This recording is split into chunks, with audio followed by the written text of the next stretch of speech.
All right, hello, welcome to Adventures in Lollygagging. Jeremy and Aaron were humming about, and was it like, what you said, jock jams? Is that what you said? Yeah. Okay. Y'all ready for this? Yeah, can you give us a little taste of what that sounds like? Just pump us up a little bit.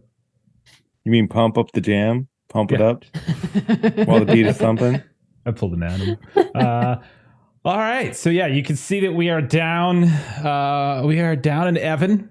But that's fine. That's fine. Everything will be okay. So we're gonna have to delay our old man jam, like the fight that we're gonna have, till probably next time.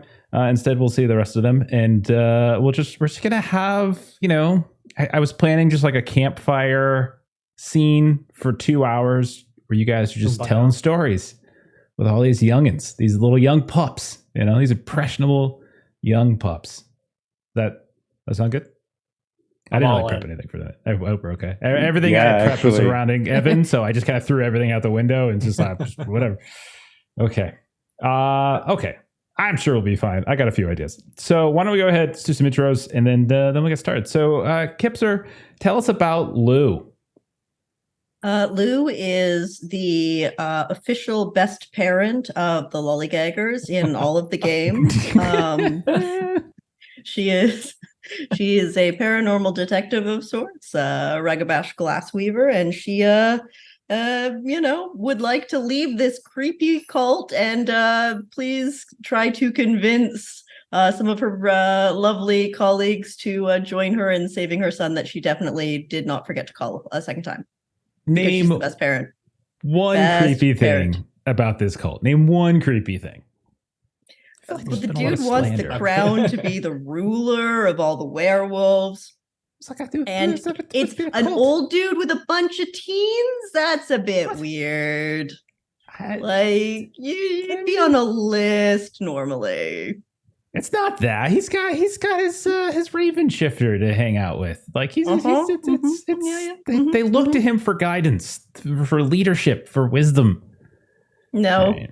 I feel like you're just making a beautiful thing ugly there, Lou. That's what you're doing. Am I though? I don't think so. All right. Next up, Jeremy, tell us about Eustace. Yeah. Eustace is just a real nice guy. Philodox, Hart Warden, runs a saloon back in town. Just tries pretty hard to be even-keeled, helpful. And honestly, these kids are just making their way as best they know. They turn to somebody trying to share some wisdom with them, and they seem pretty nice. All I know is that they have been nothing but respectful to every one of you. They've been kind and courteous. Brainwashed children by an old man. Eustace checked for mind control stuff, and they're I said brainwash, not mind control. Yeah. Okay, well, one person's brainwash is another person's good parenting. Like that's really what it boils down to. Ow. All right, next up, Melissa, tell us about Selena. Yes, Selena Bendis is our Ragabash third. No, I don't. I know. I just can't. Every time, I just can't get it right. Sorry. How do you not? Children know? of Gaia. I don't. Third. Unbelievable. Sorry, I know. Every time she is an aging hippie, and so this mountaintop group is not something that she is opposed to in any particular way. She was promised some natural things to smoke, and I do not believe that has been delivered upon just yet. So she's still waiting for some post-negotiation sitting around a campfire, as it were. You wanted to see Mother's Meadow. They took you to see Mother's Meadow. And then they were going to bring you to do other stuff. But then Lou had to come running in and tell everybody what to do. And so it's really their fault. To go, run away now. You're going to get a grumpy Selena who could really use some I know relaxation. where the best drugs are. Don't worry. I certainly care about my child. Child? I have a child. Oh my God, I have a child. Help me rescue. Had a child. Still present tense. Oh goodness. And then finally, Aaron, tell us about Quiet Claw / Jacques. You see a large black-furred wolf with golden eyes padding through the meadow. Born to the Red Talon tribe, wolf first and foremost, and only condescends to become the weak, furless, pathetic form of a human when absolutely required. Also born under the warrior moon and Ahroun, and staunch defender of Duke, who he sees as the only one who should probably even attempt to wear the crown. Yeah. Yep. It's going to be interesting killing Evan's character when he's off screen by putting a crown on his head. It's going to be real interesting. Oh, crap. So what happened to Duke? Oh, well, good news and bad news. Good news, you found the crown. Bad news, you're not worthy to wear it. The end. That's the end of the story. All right. So, quick summary. Where are we at? So we have traveled north of the valley, where your Gaia's Grove is, and we were doing this because Duke has this notion that this strange black substance that he saw all of you and Adora, one of your sept elders, basically subsume during the opening attack of the Black Spiral Dancers on Gaia's Grove. He seems to think that this is like a ticking time bomb, something bad's going to happen. So he wants to get this cleansing ritual, and he learned that there is this kind of eccentric elder Garu named Josiah Dawnclaw who lived up north near Flagstaff, and you all traveled up there. Along the way, you got intercepted by some kind of werewolf hunters, and it was a brutal battle on the highway. You all did walk away, wounded. You killed most of them, etc. But you've kind of sort of were caught between a rock and a hard place. You decided to continue on towards the Dawnclaw commune. You made it there. They have a beautiful bit of country up on the mountains, this forested mountain. But some people are very judgmental of it. I won't say who, Lou, but you all met some of the community last time. You met a lot of young, impressionable people. Impressionable, brainwashed children. People like Titan Stonefire, who took time out of his day to drive Lou all the way down the mountain to town, enduring all of her harassment all the way down, then offered to let her take his truck to drive all the way back down to Phoenix to check on her kid, and then drove her all the way back up the mountain, still continuing to get called by the wrong name.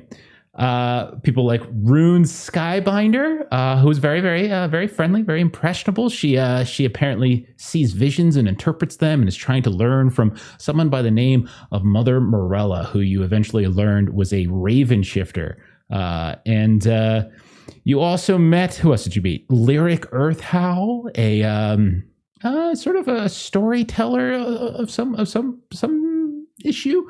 Also brews, I think they're the brewer. They brew some homemade honey mead. You've met Ember Moonshadow. I think that was Selena's friend, and took you to see Mother's Meadow, this gigantic tree in the middle of this meadow atop this plateau. And then there's Orion Timberwolf, this very energetic and impulsive young man who really wants to go hunt some shit with Jacques. And that's sort of the crew that you met, this young Garu pack, amongst several others. That's just the people you've met thus far. Now, eventually, you all went into the halls of Josiah Dawnclaw and to petition him for help to learn this ritual, and things didn't go extraordinarily well for one of you, as Lou was didn't really like the whole process too much, and eventually you learned that there was another person up on the dais, in addition to like Josiah Dawnclaw and this Mother Morella. There was a mage, at least that's the presumption, mage, and with a little flick of her hand, just made Lou's mouth just go away. And while you all were petitioning, there's an exchange between Josiah and between our own Duke Dustfang, where you could tell that Josiah was sort of demeaning Duke periodically throughout, but he agreed. He said, if you go on a quest to retrieve this crown, go like on this raid to sort of raid this this sort of artifact house of like that a rich person somewhere might have, then and return it to him, and then swear fealty to him, then yeah, he'll teach you the ritual. No problem. So we're gonna pick up then. I will say with we could pick up if you want in the hall still, and we again see the elderly Josiah Dawnclaw, the cataracted eyes. If you remember that, you can see Mother Morella, slender general goth look to her, kind of perched up a bit on the back of her chair, head kind of tilting and moving quickly. Occasionally she like squawks out some random visions he sees about you all. And Josiah has just finished up this, some might call it maniacal laughter, as he gave you the quest. And then everything goes quiet, and they kind of turn to you, and he's like, and do we have a deal? Is this in accord? So he looks down at you all. Everyone do believe seems my to ignore companion would like to have her mouth back. She Free has speech is spoken important to us. enough, I believe. It will go away in time. It will regrow when it is ready. Jacques looks over to Eustace and to Duke. They're his elders, so he expects them to take the lead on it. But he looks like he is willing to do whatever it takes. Yeah. I'm in. If it pleases the court, may I speak to the lady, mother, as many of your pack have called her? So he looks up at where his partner there, Mother Morella, is perched up on the back of her throne, and you can see she nods, and she gingerly sort of steps down so that she's almost kind of in a squat in the middle of her throne at this point. She's very lithe, almost gangly in some way, as she moves about, dark clothing here and there. She looks at you, and like her head has been tilting, and you can tell she's a little bit curious about you. A few times, she like kind of mentions, she's like, Eustace, Umbra, traveler, knows the spirit. Friend. and she kind of says that every now and then. She squawks out, and her head tilting left and right. And that would be my intention, of course. The reason I hope to address you is you mentioned something that you thought I might be able to see the spirit, and I wonder if that meant there was some spirit I should be looking for whenever we go on our quest, or mayhaps I was misunderstanding your words. There's an exchange again. You can tell that there's a very knowing like series of glances. So it's like you can see Morella looks at Josiah looks at her. They both look at Dakota, who looks back at them. They all seem to almost be communicating just by facial expression and looks. And it's Josiah who speaks up, and he says, Werewolf sending you is it is far from here, and it has security. The one who he kind of looks back and forth, get eyes over at Dakota as if he's really trying to use his words very carefully. The one who you are liberating the artifacts from is aware of things, incapable. The securities are not just that of mundane human, but they know and have harbored and have harnessed spirits for security purposes. Your prowess might be useful. We have sent the young ones to this place before, and it has not been effective. No. Okay. Well, I am grateful for the heads up. I will keep my eyes peeled. She can do that, you know. And you look I over, mean- and like the mage is just like flicking her fidget spinner, looking at you. I'd be grateful if you didn't. Also, pleasure to meet you as well. I'm not sure whether or not you actually want to be introduced, but Just sort of flipping her. She doesn't say anything. She's got her fidget spinner, and that's about it. She's just kind of looking at you. So, And so when you say far away, like what kind of distance are we? It is. You will not be traveling there on highways or on mountains. Dakota will help. You will use the Mother's Meadow. You will pass through the gauntlet. You will traverse there. You should rest first, for it will sap away the physical strength of the body. You should not go unless you are strong. So perhaps you sleep here tonight and we will make quarters for you, or you can rest. And in the morrow, Dakota will help you. She has a way. She can enhance your shadow stepping, traverse farther, isolate and pinpoint better. Where you're heading is not on a map, so to speak. Eccentric, rich billionaire. No roads lead to this place. The rest would be much appreciated. We are nothing if not courteous, are we not? your hospitality has been outstanding. Cannot be questioned. And Selena will just sort of point to Lou's mouth. But again, I still have to say though, I think Your friend is rude, has no manners or patience, and has been disrespectful in the hall into the people of my community. Her mouth will become functional again when it is outside the range of our ears. Jacques just mutters under his breath, Weaver lover. And he kind of looks over to you. Think he might have actually heard you. His eyes look terrible, but but he doesn't say anything. Now, do you have more questions? Or will you?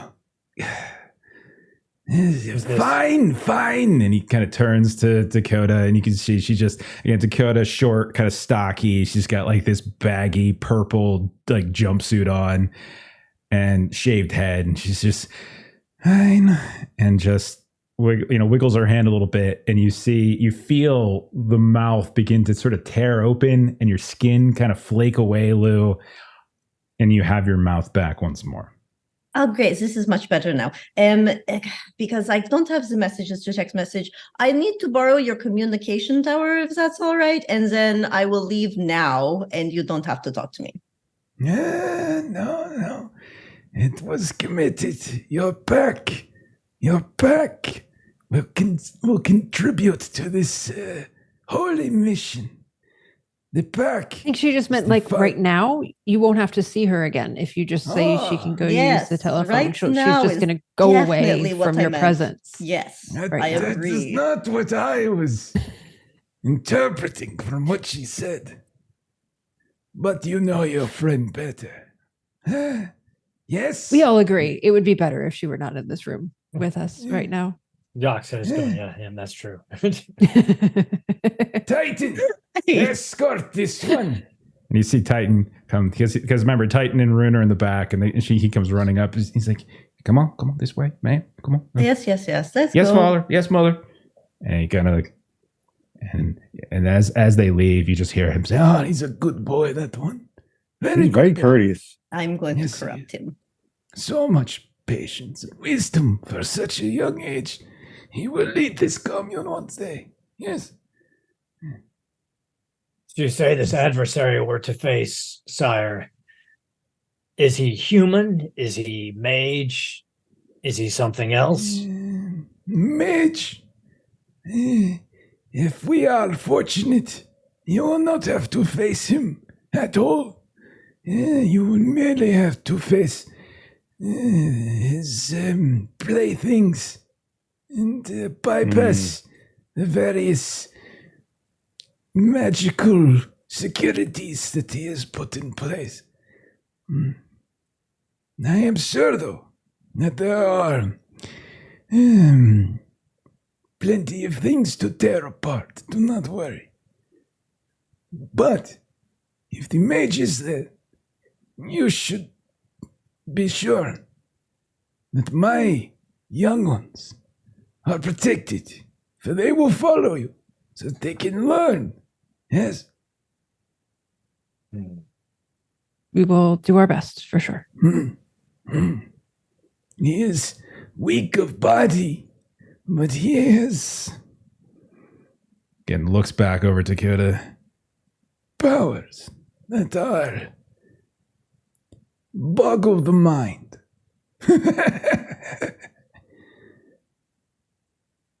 And other things, apparently, kind of referring to Blue's mouth being boggled. That is a common trick. From what I know, very easy. Small compared to what might await you. Good to know. Good to know. I was definitely, I think, looking to get some local product to assist with the rest this evening. You stand before a king and you ask if he's got any weed. The best, I can only imagine. They will take care of you. Thank you. Oh, once again, we appreciate the hospitality and putting us up for a night. If there's any way you can be of service tonight before we head out tomorrow, please don't hesitate to ask. You are a good boy. Not like this one. He nods towards Lou. It is nice to know that I am lesser already nobles, like, Oh, he nods as you walk away. like, it is nice to know that lesser nobles, like Mr. Dustfang here, can attract quality. You must Well, do good service for him. I'll try to. Everything always balances out, I suppose. You might have one person on this end, get another person on that end, and I do the see. best you can. Wisdom. Yes. We have Ish. picked well. We have picked well. You will be a good influence on the youngin. I sure hope so. I really like all of them. They seem like a fine young group of people. Yes, you shall be a very loyal and powerful patron for them. Yes. All in service to the crown, of course. Selena's going to look around to everyone, including Duke, and just say, well, all of us lesser nobles and those in service of them should probably rest up for the night. He starts laughing. You even see like Duke kind of chuckle. No.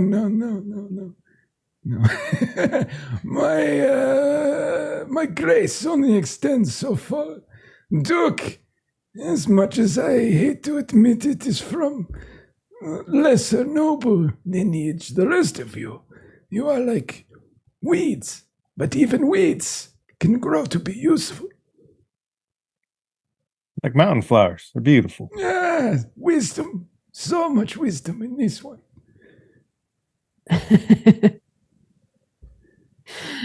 Thank you, No. sir. We'll take your leave. Thank you once again. Yeah. And you just hear her like squawking next. Like, and she's like constantly like she's like shouting out your names here and there. And like you get like little whispers every now and then where she says something. Pleasure to meet you as well, man. And you too. Okay. And she's just like, you can see Dakota just does like one of those like head, like just a head nod up. Like, like that's basically. And then all of you leave the hall at this point. Lou, you left first. You wanted to go to the communications hut. And you do.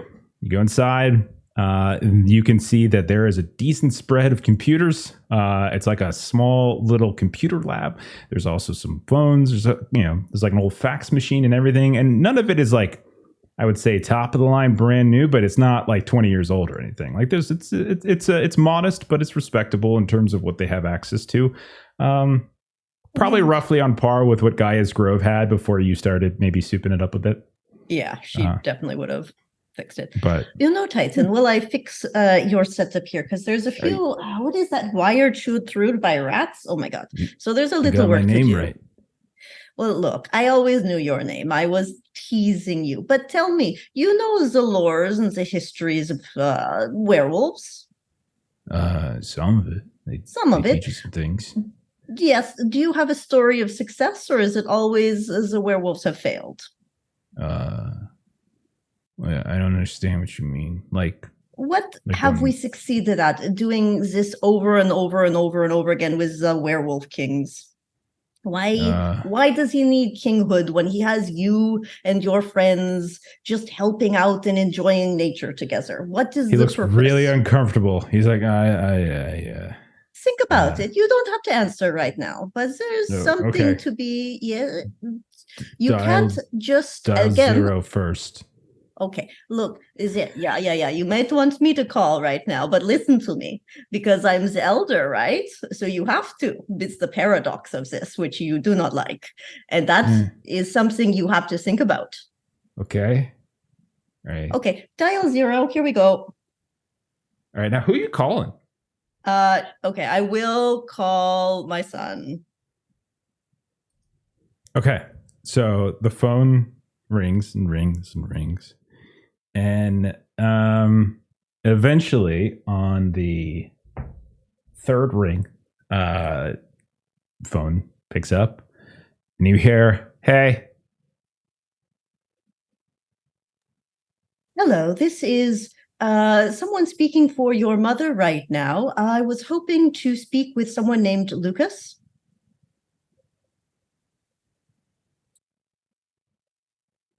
What?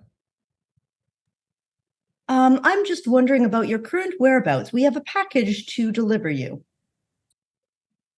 Oh. Your mother said that you needed to sign for it. Okay. Oh. I do need a location. She wants the address. Should I give her the address? And you hear he kind of like whispers to somebody in the background. Am I able to, is there like a check I could do to listen in and see if I can hear more? Sure. Actually, sorry. I do want, I forgot earlier, record the phone call. Okay. Yeah, sure. Yeah. No problem. Just roll an awareness test. Wits, see what you can hear. Awareness test. Okay.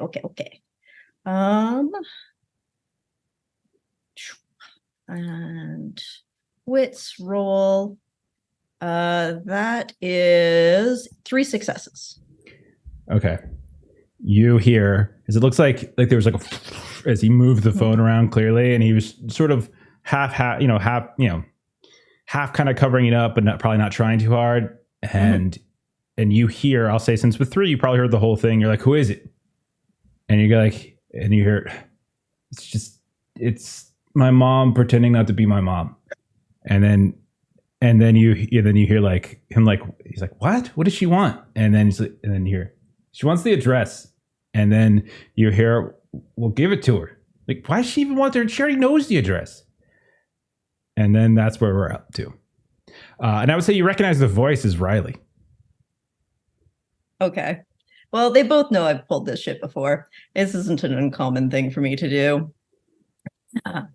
Okay, well, clearly Riley is there, but listen, I didn't tell Riley your address, and they found you. So just, keep an eye on the door if you need to. Okay, Lucas? But you are okay? The zombies are okay? Yes or no? Yeah, I told him. Teapot if you're uncomfortable or something is wrong at any point in time, okay? Teapot. Okay, cool. I will, okay.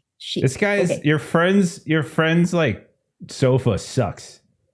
I understand. All right. I will see what I can do. I'm coming. Okay. Okay. I talk to you soon. Okay. Bye. And Okay. she'll be careful. Wear your shoes. Okay. Don't go drink too much. Okay. The keys are hidden. Yes? You got some? Oh my God. Okay. Goodbye. Don't forget to drink your water. Oh, Jesus. The phone clicks. I couldn't have worried about zombies. Don't forget your shoes. Well, if he needs to run, he needs to wear his shoes indoors. It's not usually customary for our household to have shoes indoors, so he has to be knowing that he needs to wear them inside. Yeah. And obviously, if you've got to run away from zombies, you need to be hydrated. Yes, That's it's true. very important that they are covering all the physical bases. Okay. So it sounds like he's fine. Sounds like he's fine. No. What are you talking about? Everything seems fine. No. All right. I think I need Titan. Where did they put the rest of them? Do you know? Wait, the rest of what? My pack. I think they're getting rooms in the mansion. All right. It's an honorable position to stay within the house. Is it? Okay. Yeah. I mean, the rooms are just very nice, comfortable. Where do you stay in this compound? Usually in the bunkhouse with the other. But other there initiates. is a lot of room in the castle? I mean, there's some. But And you couldn't do bunk beds or something with your friends? I mean, we like it out here. Okay. Like the bunks are comfortable and everything. We have what we need. Like, I mean, we haven't The even earned that baseline of place. need isn't always the quality of life. All right, let's go to the castle and see about finding some of my pack. Yeah, okay. This way, ma'am. And just keep thinking. Yes, ma'am. Opens the door for you. He's very, very courteous and takes you back inside. All right, the rest of you. Rune would have led you to other places within the mansion. She would have set up rooms for you, that kind of thing. All the rooms are quite nice. Not, I would say, extravagant, but at the same time, certainly a step up from what you saw in the bunkhouses, and definitely a step up from probably what you've seen at Guy's Grove. It almost looks like, like an antiquer's sort of dream here, as it looks like they've essentially just collected all these disparate pieces and stuff, and somebody has pieced them together to create these nice little rooms. And so, yeah, you're basically assigned rooms in the house that you're welcome to stay in. And you're kind of given directions on when there's feasting, when's this, when's that. So you have the run of the place to do whatever it is that you would want to do. And at some point, Lou can join in on that as well. Okay. So I know I want to make good on my promise to go back and fix some of the damage I did over at the mead brewing place. Okay. Yeah. Okay. We'll say, I mean, we don't have to play it all out. Just if there's something everyone's doing, we can say that. Eustace, you're going back and you're repairing. Selena, we know you're getting your peyote or whatever. Lou and Jacques, what would we say you're probably doing for the rest of the day? What do we think? Jacques drops into lupus form as soon as he's away from everybody else, and just pads out of the castle and goes look for Orion so he can go on a hunt on the grounds. Yeah. And it's not long before you find him, and he has there's a small group of other folk that are going to go out, and we'll just sort of montage that all together, where we see Jacques being taken out beyond like the Mother's Meadow into these trailheads and paths, and kind of past these various spirit pools and creeks and things like that. And eventually you're just in wilderness, and there's like not a sound at all that isn't of the wilderness. And the few of you just spent the evening kind of hunting down whatever it is that you're able to track.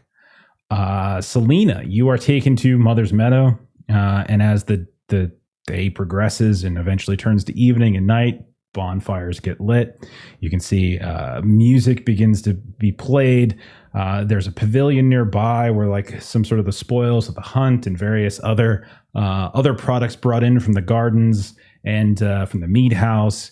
They kind of stack things up, and it just becomes this basic like a festival, like a bonfire festival. You can see even at some point like Mother Morella comes out, and they all kind of greet her with like this reverence, and she's very kind to each of them, but she still has that strange way about her. And you can even see that at one point, Josiah will look out and kind of wave from the sort of the steps leading up into his mansion. And what about Lou? What would Lou have been doing this evening? Lou would first try to find Selena, and then maybe Eustace. Selena? Yes. Did you make your call? Yes.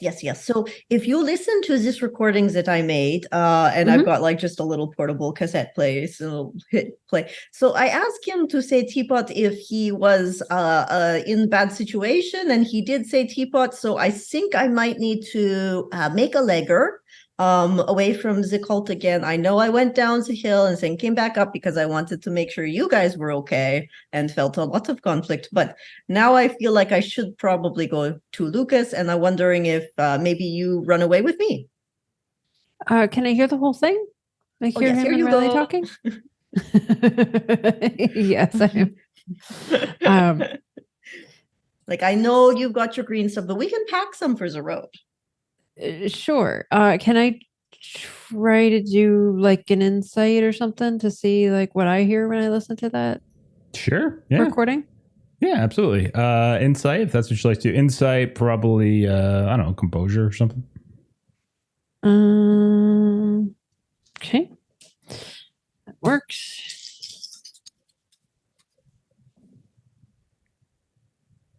It's an awful flippin' roll. 1, Okay. 2, 10, 7. So it's 2 successes. I mean, What happens if you get multiple 1s or 2s on a rage dice? Brutal. if you have 2, it's a brutal outcome. Yeah, because I So- got a 1 and a 2 on my rage dice. Okay. So Selena, you're a little out of it, right? You're sampling the wares of this place, I would imagine. And you are by, I would think, one of the bonfires or something like that. And we'll say you're listening in. You're kind of getting a little woozy here and there as this stuff is excellent. And you hear and you listen, and as far as you can tell, kid he doesn't sound scared. Doesn't sound nervous. He sounds annoyed that he's having to talk to his mother. And it just feels like he was saying whatever he could as quickly as he could just to get her to hang up the damn phone. That's what it sounds like maybe to you, but you don't obviously know him as well. And as you go to hand the phone back to Lou, or whatever, because you recorded on your own cell phone, right? Well, I was thinking I had a tape recorder because No, we tape also recorder's have fine. VHS in this era. We're gonna say that you fumble it, and you No. and you kind of go to reach it, and you smash, and you accidentally step on it, and that smashes it. And as you go and you pick it up, it just sort of fumbles out of your hands into the bonfire magically. Just Butterfingers. Oh man. Oh. I needed that as I was going to show it to Eustace as well, so he would join us. I'm so sorry about that. But really though, I really think you should just chill. Like he just sounded like a kid who's like, you sent some like dude to go over and like check on him, and But he's like, okay, and that's it's sort of some dude, it's weird. Riley. Well, right, but like, But I never told Riley where the bunker was.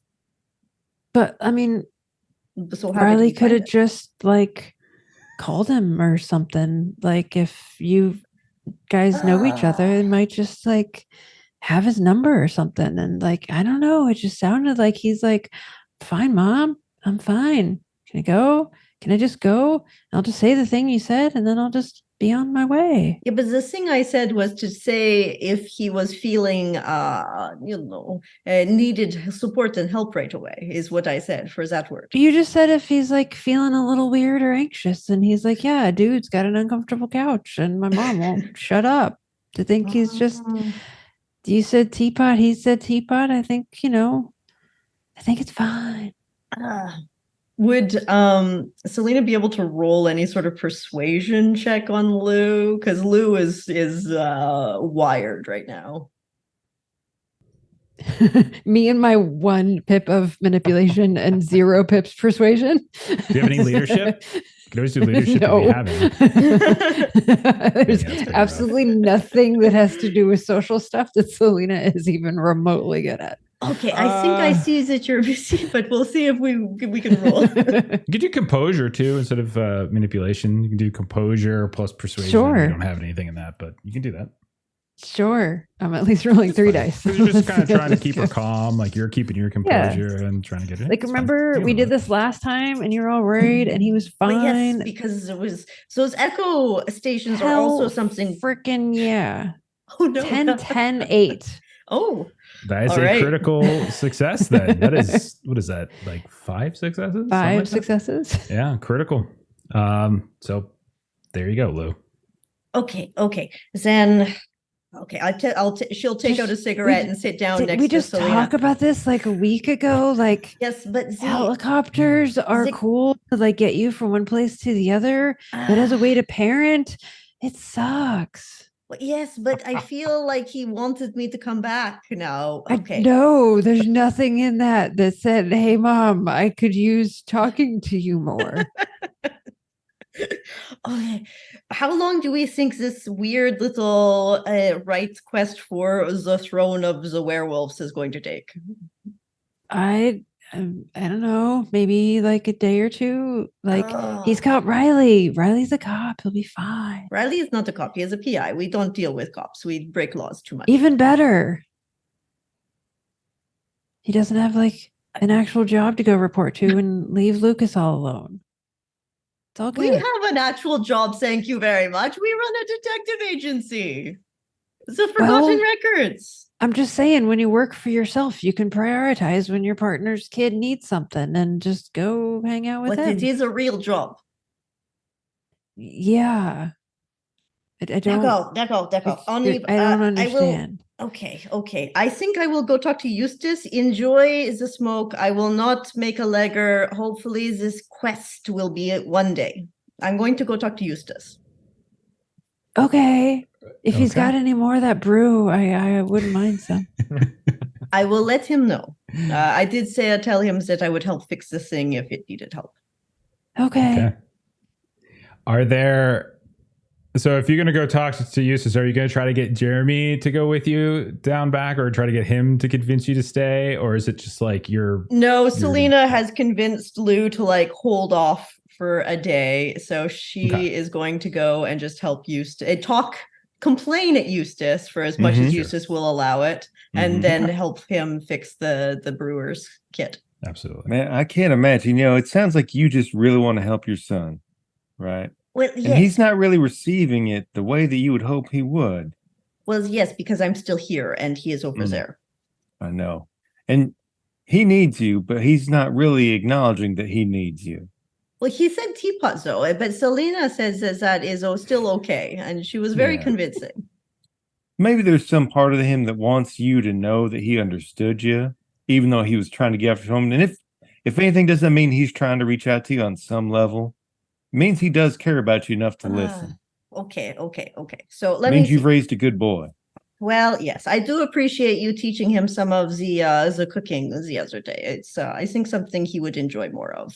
Oh yeah, I'm gonna put him on staff when he gets, to a point he wants to. Other than when we break into some facilities and take some photos that are for a little bit of anti corporation stuff. Anyway, let's fix your brewer's kits. I probably have some skill sets that can help here. Oh man, that'd be greatly appreciated. Thank you. I felt really embarrassed earlier. They were being so nice to me, and just whatever they put in this, it just really got me wired for a second.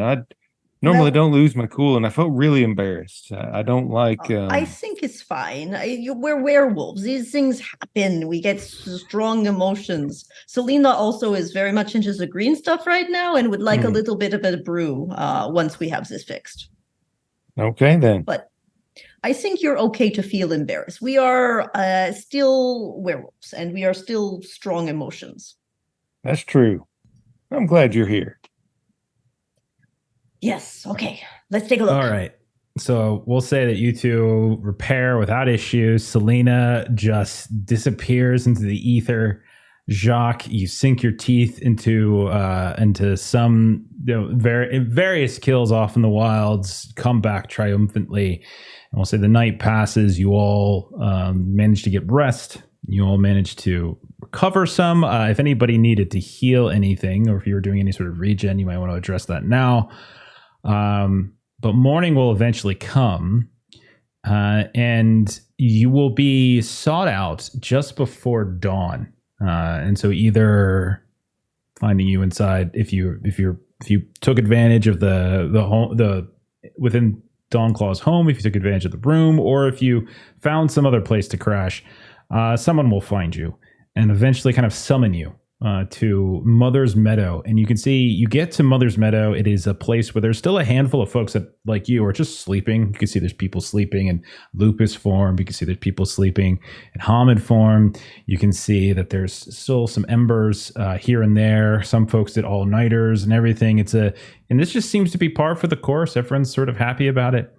But eventually you're summoned and you're brought into the meadow itself. You can see that Josiah and Morella have come down from the mansion. You can see that Dakota is there as well.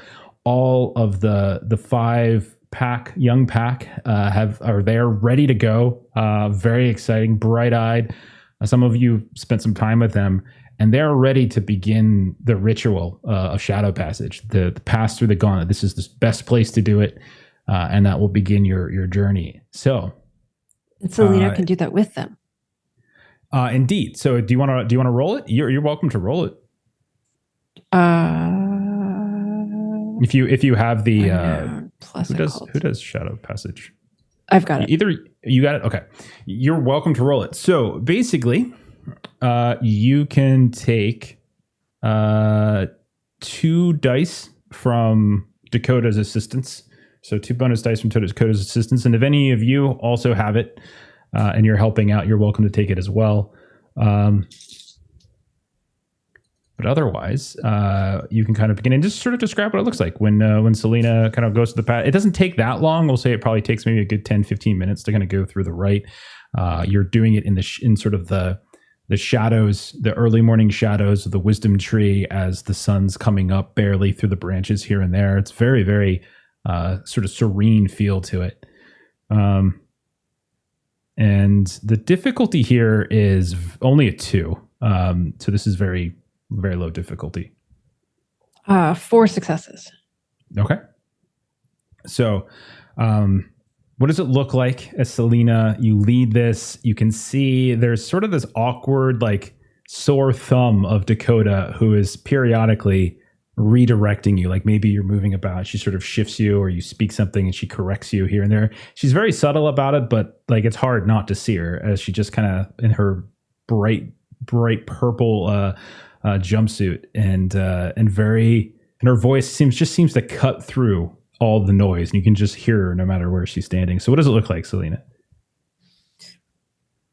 So this is, I'm going to say, I'm kind of looking over the description of Writer Shadow Passage, and one of the things is like, one of the ways that you can do it has to do with sort of like consumption of like hallucinogens and things as like part of the rite. So that tracks for Selena. So I'm going to say she's kind of not entirely clear-headed from the night before. And so this is kind of, in appearance, it sort of looks a bit in this,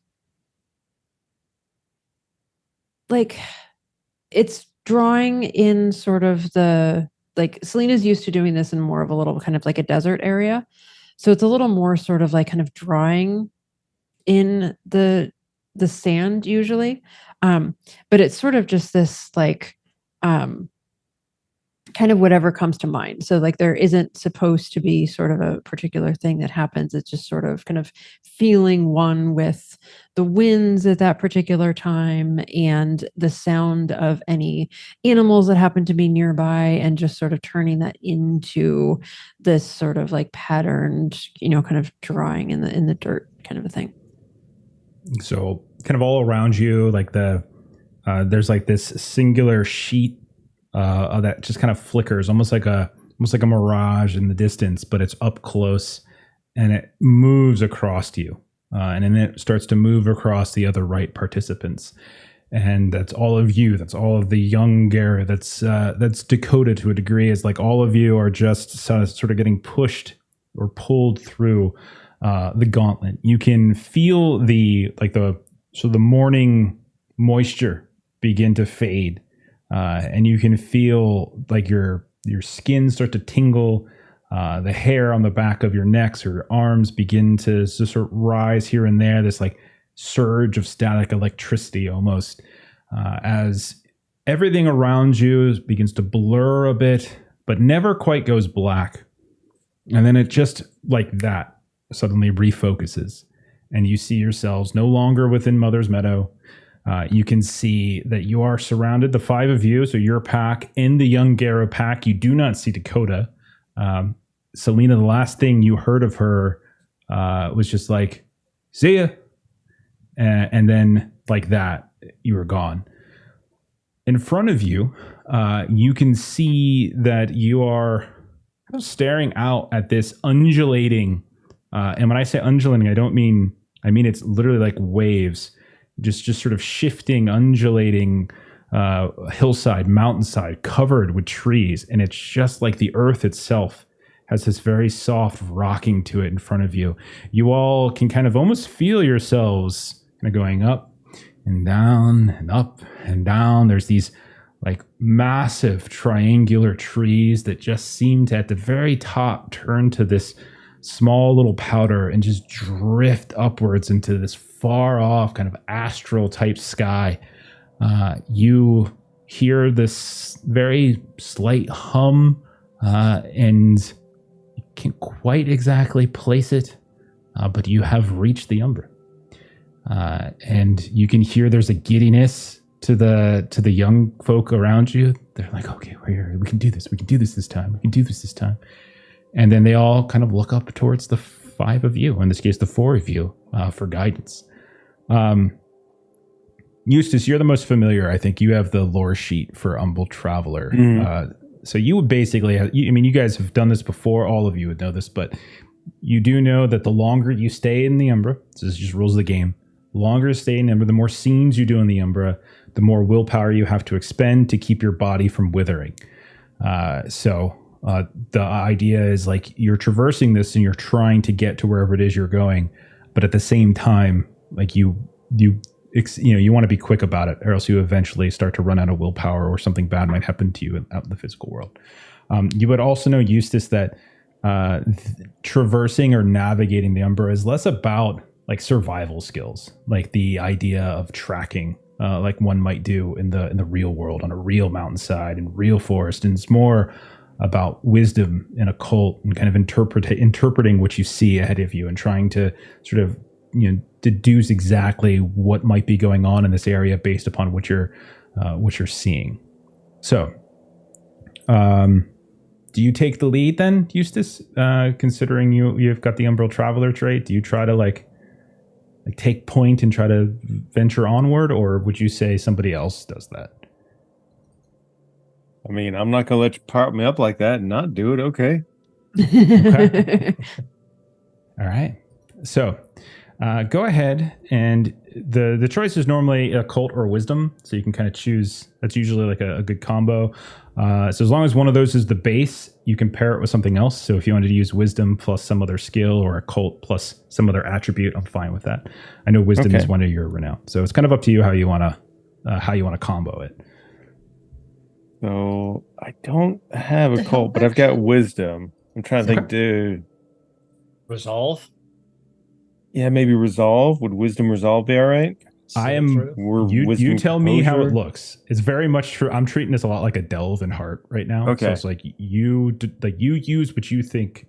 I Like the I think the strategy whole is for thing about Eustace. Eustace is that he's just level-headed at all Mhm. times, and I would try to angle for going more the composure route, where he doesn't let the fact that we're in some weird alternate world phase him. It's just he's calm, paying attention to things, trying to filter it in via wisdom, and just taking like the little hints of like, oh, if the landscape is undulating in this way, maybe that means it's trying to lead us in that direction. Pair that up with the stars seem to be shining at this Mhm. angle, but just kind of just taking it all in stride. Okay. We'll give it a rip. Let's see how you do. Try. Is it letting me? I was trying to click wisdom on the sheet, but I don't know if that's working for me. So just click composure and then I'll add 2. Okay. In theory, I will. Sorry, it's being a little stubborn. Would would I be able to help him in any way? Give him extra dice by rolling anything? Yeah. How is it that you're helping? What does it look like? Do have 2 points in occult and can roll wisdom, and then use that to support his innate navigation. Sure. Go ahead and take an extra die then, as you're kind of reading some of what you're seeing. Maybe you're even trying to get a sense if there's like weaver spiders around, and you get the sense that there Okay. might be, but there's nothing too Well, then I'll overt. just click resolve because that'd be the same as if I had used. Sure. Okay. 5 successes. Excellent. Looks like a critical as well. So Nice. traveling through this sort of undulating, wavy, like hilly forest. It's almost as if the earth hasn't settled, as if it's in this constant state of uncertainty. But at the same time, it's not throwing you guys off. It's not causing like the travel itself to be particularly different than if you were just walking like on a path. But you can nonetheless, it's affecting like what you see out in front of you. And you realize at a certain point, Eustace, that it's not necessarily about what you see. Like that's kind of what you start to focus on. It's less about what you're physically seeing and more about kind of this like you're reaching out other senses. You're listening, you know, you're sniffing what sort of scents are wafting down from these strange like conical trees. You notice that like it's almost like they're shedding, but they're constantly shedding this upward pattern. So every time like they go up, in terms of the frequency, you can just see little sort of almost like digital leaves begin to float upwards. Lou, you can see far above as Eustace is kind of leading the group and trying to figure out exactly which path to take between the various trees in this forest. And you can see far above these little lines, and it's almost imperceptible to your sight, but you can see these tiny little lines and an occasional flicker. It almost looks like a star at first until you realize it's just like an orb spider or some other tool of the weaver, and you can almost kind of track them in some ways like power lines. And kind of between the two of you, you're able to kind of weave through this forest. Eventually, though, you get to as you're traversing, you get to the point where the earth itself, that waving, sort of stops. Like behind you, it's still going almost wildly to the point where you're starting to see it's getting more violent and more violent and more violent, and a tree or two uproots and starts to float up into the sky. And you notice that everything kind of weaves down into this narrow valley. And Eustace, you can see on either side of this valley, there is this very stark and very steep wall that just kind of goes up and then eventually sort of fades into the astral sky.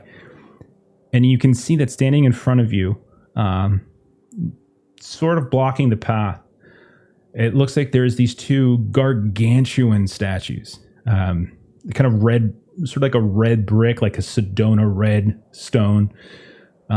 They are massive cats, like jaguars or mountain lions, that are standing before, almost blocking that path. And as you're looking at them, you notice their head tilt and then going to lean down. And they are probably 100 times your size. Like they're enormous.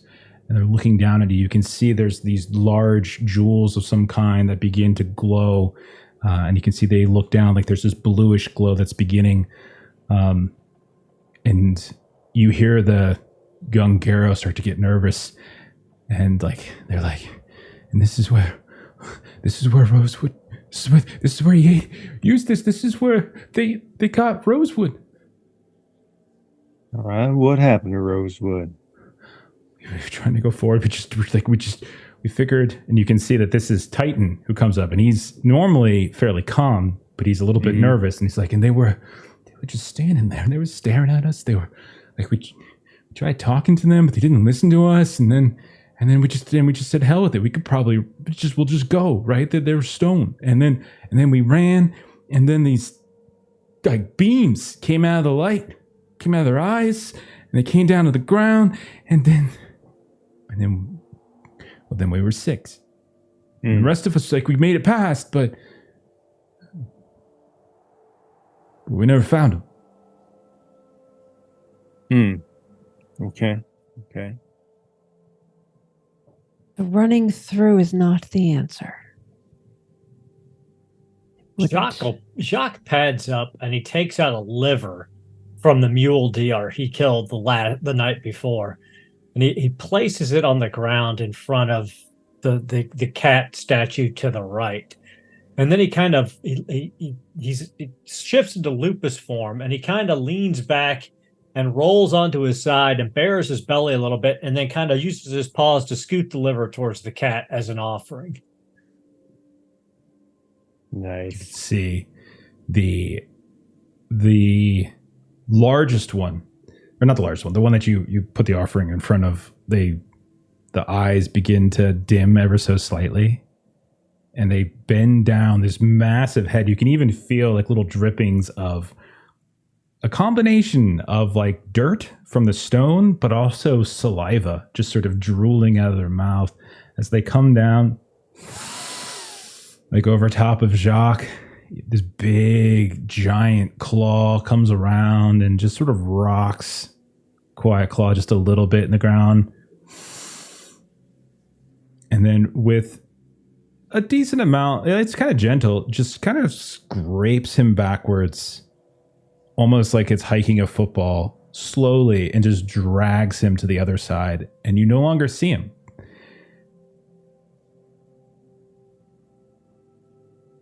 Oh, well, I certainly didn't come prepared with one of those two. Yes, that is a little problem. All right. I did, and then you can see. I'm gonna say at that, like Orion, who also hunted with Jacques. He goes and he like really tended, like, oh, yeah, I got this. Yeah, I got this. And he just rushes up, and he's like kind of red hair, very impetuous, kind of quick temper, everything like that. He comes up, does the same thing. He freaks out a little bit when this giant cat comes down as he sets this meat in front of the other jaguar. But eventually the exact same thing happens, and he just the paw comes down and gently just scrapes him through the dirt until it's back behind and with Jacques. And so the two of them make an offering of some kind, and it seems that they've been accepted. Well, okay. And we seem to figured out what, but again, I didn't go for the hunt last night. I don't have one of those. What do I have? Lou will pull out their pack of cigarettes. Okay, I'm going to try this, and we'll see what happens. This is pretty much the only thing that I have. Let's see if there's. I know I'm about to die. I will go. I will put the offering down and move back and see if they like it, and then maybe Selena, you have some green stuff left. I do. That is what I also have. So maybe maybe and then Eustace, the alcohol. You go on one side, I go on the other, and we'll try a little bit of two options with that. Yes, I feel like yours will go over better. It's a little more natural, but this is going to this hurts me a little bit. I think I'm going to be taking some negatives after this. Two So we're questions. gonna go from Lou. Class Walker to Shadow Lord next. Right? So 2 questions. What brand does Lou smoke? And then secondly, high or low? The one with the camel on it. Okay. Oh, the camel on it. Okay. I Okay. don't know cigarette brand. That's fine. That's fine. It's called Camel. Camel. Yeah. If there's another cigarette with a camel on it, that would be strange. It's certainly possible. Okay, so you get your camels out, you Well, put them on the ground in put front. them on the ground. I will say go high. We'll go high. Okay. You can see the head comes down. It takes a huge sniff of you, Lou. The paw comes as well. But it doesn't come like behind you just to rake you in. Instead, it just comes down and just grinds the cigarettes, just grinds them into the earth. Oh, And when it that's no. removes its paws, you can see that there's just dust that just starts to float up into the sky. I needed those if they weren't going to have some. Oh, this is unfortunate. It makes me think that maybe I shouldn't offer. No.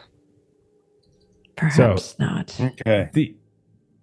Good. If I want you all to do your solutions before I. Throw I've got an idea a for trying to life distract them server- because there's one thing. server? Okay. Cats are funny. Like, if you make eye contact with a cat, they don't look away. They'll keep staring in the eye, but they don't really like you to look them dead on in the eye. You kind of like look them in the eye, but just like a half inch askew, right? So what I'm thinking is I'll basically kind of look them in the eye, but not directly in the eye. And I'm going to take out my guitar, which I have my my specialty in performing, and I'm going to start trying to distract them while the others go through as I play a rendition of the Presidents of the United States song Kitty.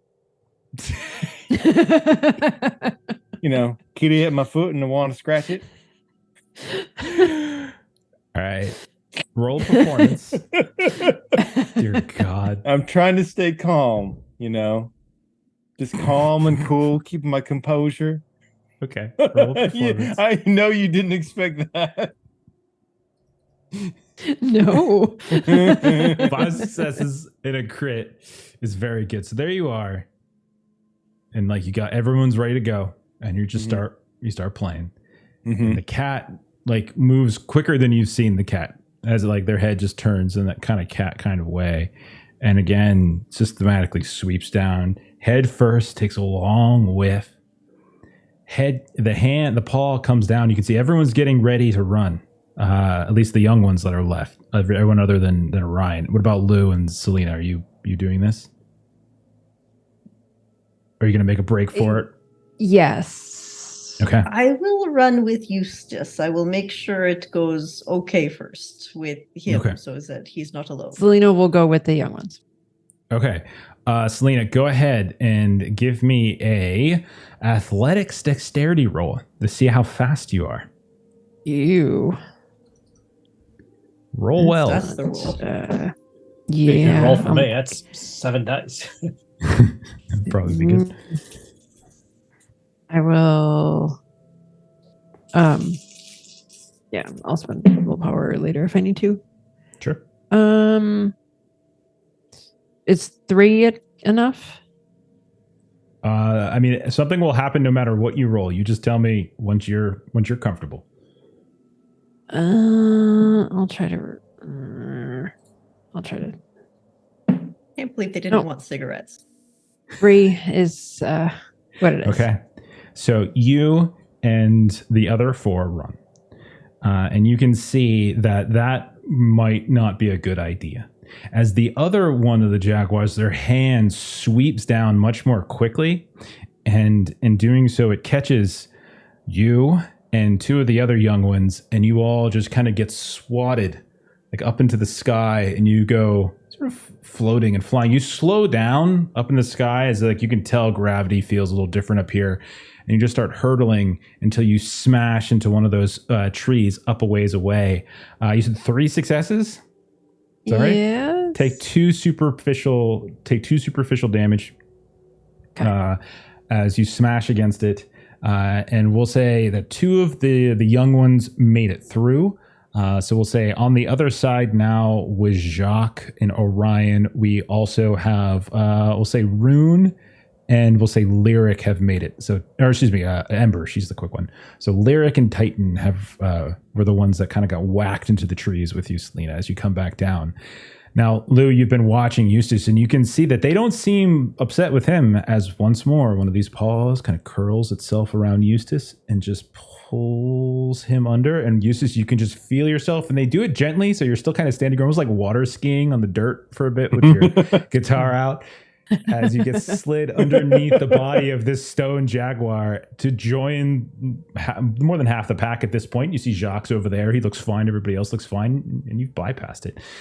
Now, Lou, you watch all this happen. Selena, definitely you realize you all kind of figured it out. Like, you have to pay some sort of homage. You know, so like there's a term for it. They didn't like it. So I would say go ahead, and the two of you, if you would like, you can roll sort of like an occult test, you know, academic, something like that. Something with intelligence probably to see. I have an Umbra specialty, by the way, in occult. Oh, yeah. Add it here for sure. Okay. And you said intelligence? Yeah, because this is sort of like a knowledge thing. And Lou, honestly, I did make it 50-50 ultimately with the cigarettes. Yeah, that's all good. I figure. That's not very high. 2 success. 2 success for me too. Between the two of you, and you think that these have the feel of echo spirits in a way, manifested here in this sort of strange duality, likely spirits, creatures of the wild. Likely you're looking at the things that would probably do well in terms of I think it's called chiminage. I'm not sure exactly how it's pronounced. That's the sort of the name. It's recompense paid to spirits for service or passage or something. It would need to be either like a chaotic nature, so something that's sort of chaotic or something of nature or something like that might work, which is probably why the kill worked and probably why that weird song from the 90s worked. It just seemed to please them ever so greatly. So Selena will, because you said something natural, right?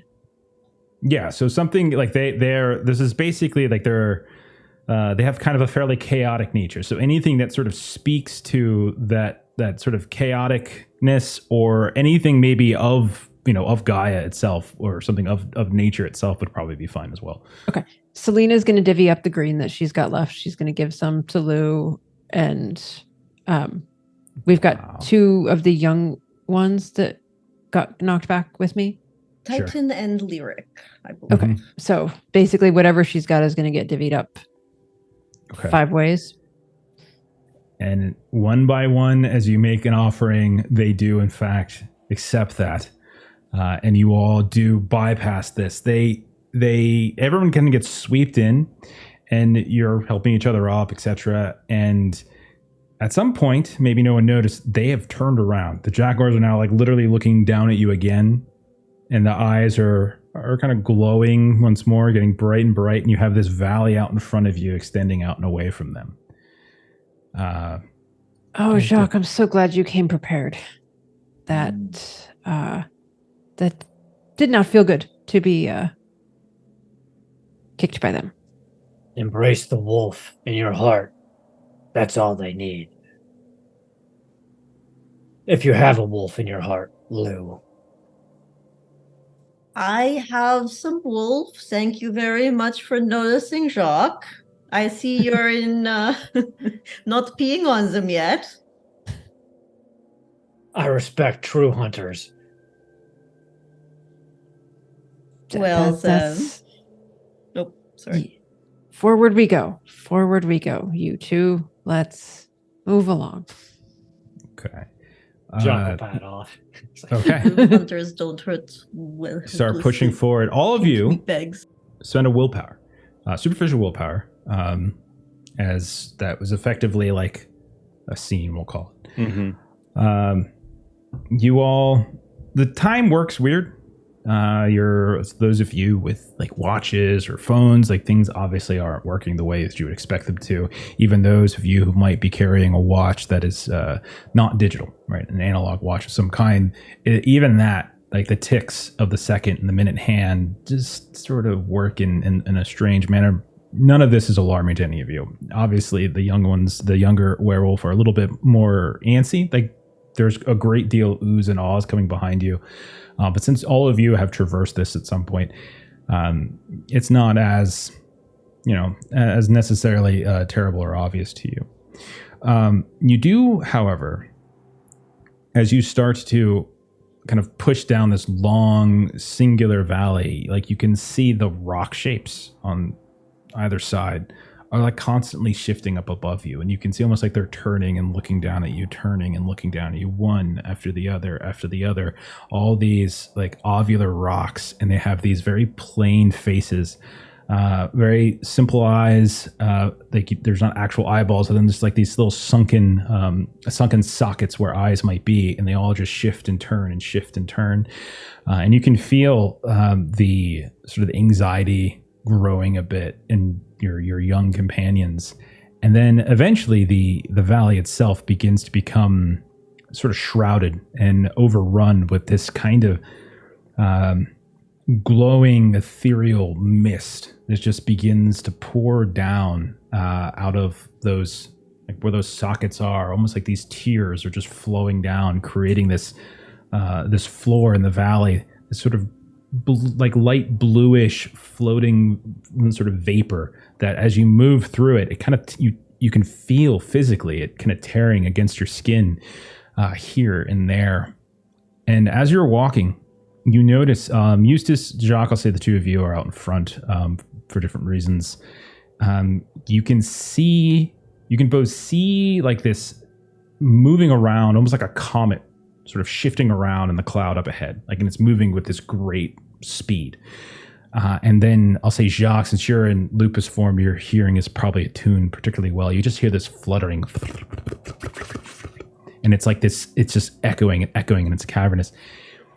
And within moments, you guys can see that there are just these huge clouds of swarms of these moths, these glowing, fluttering moths that are almost beginning to overwhelm your senses. Like your ears are starting to echo from the batting of their wings. Your eyes are beginning to get disoriented by the glowing of both the fog itself and the moths themselves. And you begin to just lose your way. Like you're just struggling to kind of navigate. You can hear your young Gera friends calling out like, what do we do? What do we do? What do we do? All right, what you gonna do? Everybody reach out, grab the hand of the next person next to you. Get in a circle. We're gonna take a second, do what I like to call a thankful circle. Because when we're in this place, you don't build your foundation on sand, you build your foundation on stone. And the stone of this is your trust in one another. I want all of you to grab a hand next to you. Form a circle.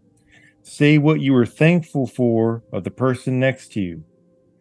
Jacques, I am thankful that you are so focused, so dedicated, so pinpoint at every moment. You are true to yourself and to all of us at all times. I'm thankful for you, Jacques. Thank you, Eustace. Jacques turns. He's holding a Lou's hand. Oh, no. Of course. Of course. Of course you are. Oh, yeah. Lou, Jacques. I am thankful that the blood of the Garou that runs through your veins may one day pass to a true wolf.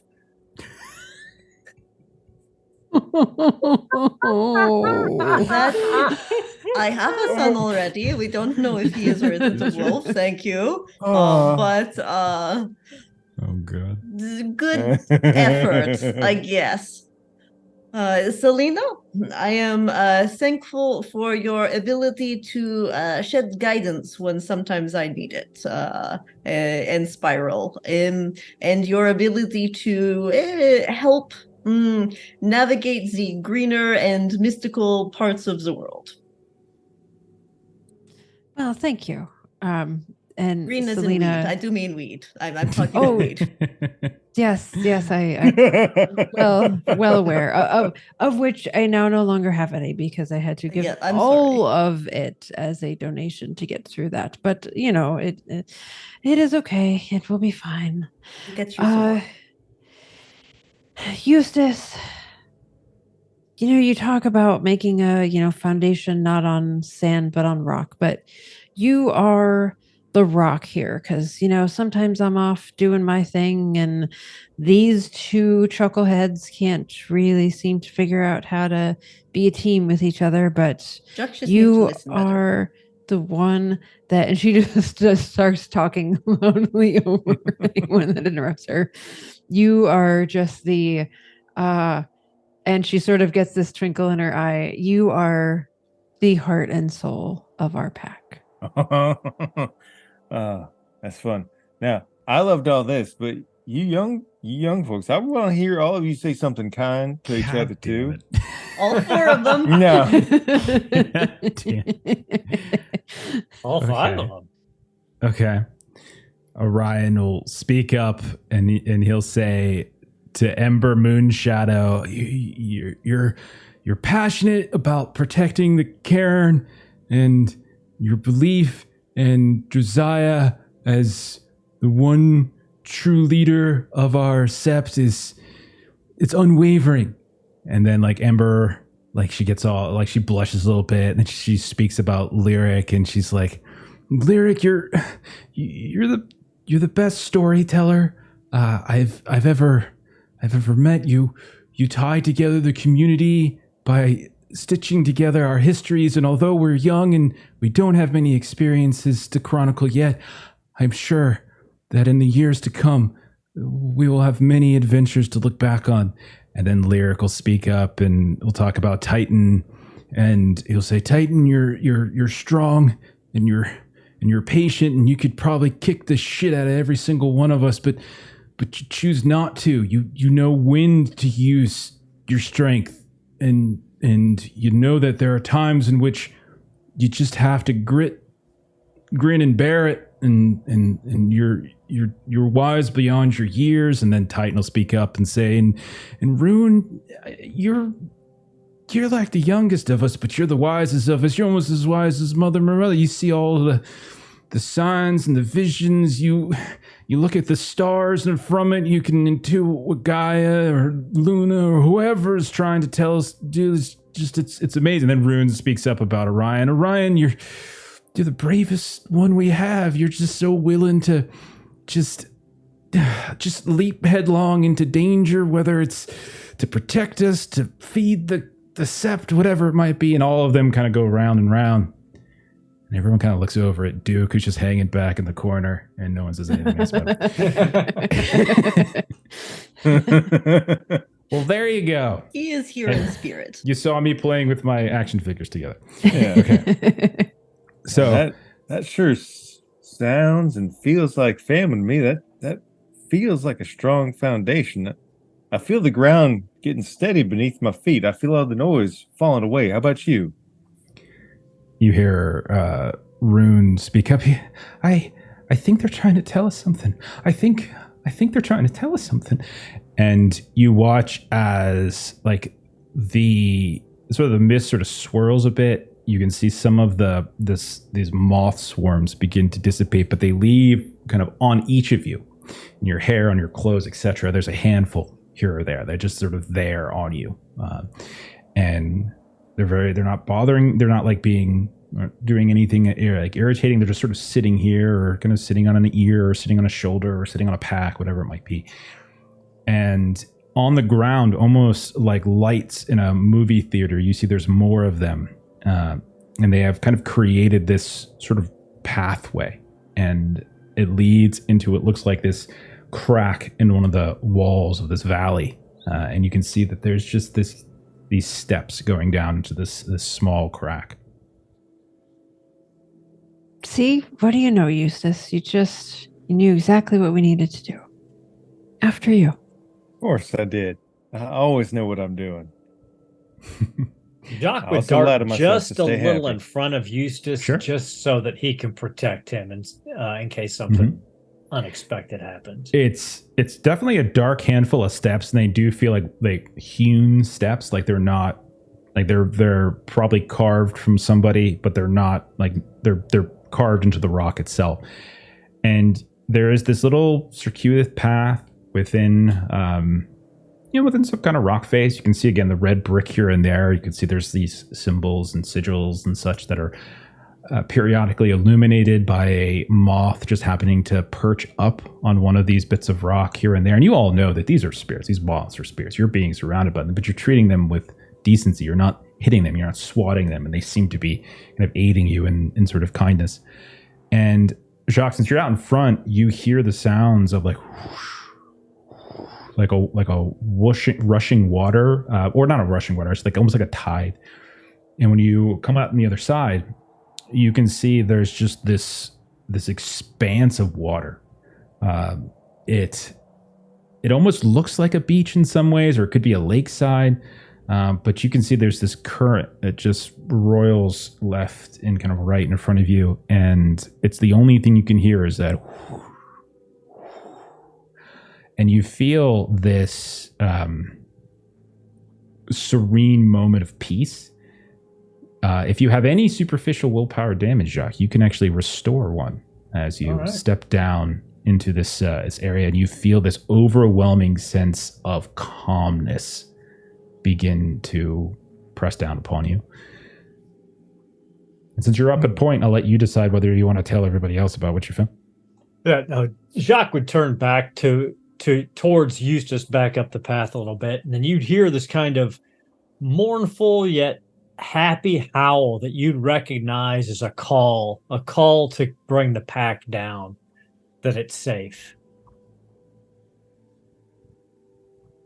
Come on down. The water's fine. Okay. All of you will come down one by one, and again, as you start to emerge into this this waterfront, you all of you feel that sense of peace and calm. You can restore 1 point of superficial willpower damage as you just feel like normally, like it kind of drains on you the more and more you're here. But for once, whatever these things have done seems better. And as you linger around the waterfront, you can see they begin to flake off and start to fly away. And then looking out across the water, two things of note. One is sort of hovering and moving about, almost it almost looks like at one point, what is it called, the medical snake thing, like when you see the snakes? I don't remember the name of that. I always forget the name of it. Odysseus? Yeah, it almost looks like that as you see these two serpent creatures just floating in the air, and they're enormous, much like the jaguars. They're just enormous, and they just seem to be kind of this intertwined. And they're floating a ways out above the water. You can see them almost reflected in the water. It almost looks like there's four of them. And then off beyond them and a little bit further to your right, you can start to see the far side of this waterfront begin to fade. You realize it's a very large lake, and you can see there's a mountain up there. Jacques, I'll say, because you're out in front, you actually go ahead and roll an awareness test first. Go give me a roll, we'll say. You might not actually hear anything yet. But it's just awareness. Wits would probably be the best.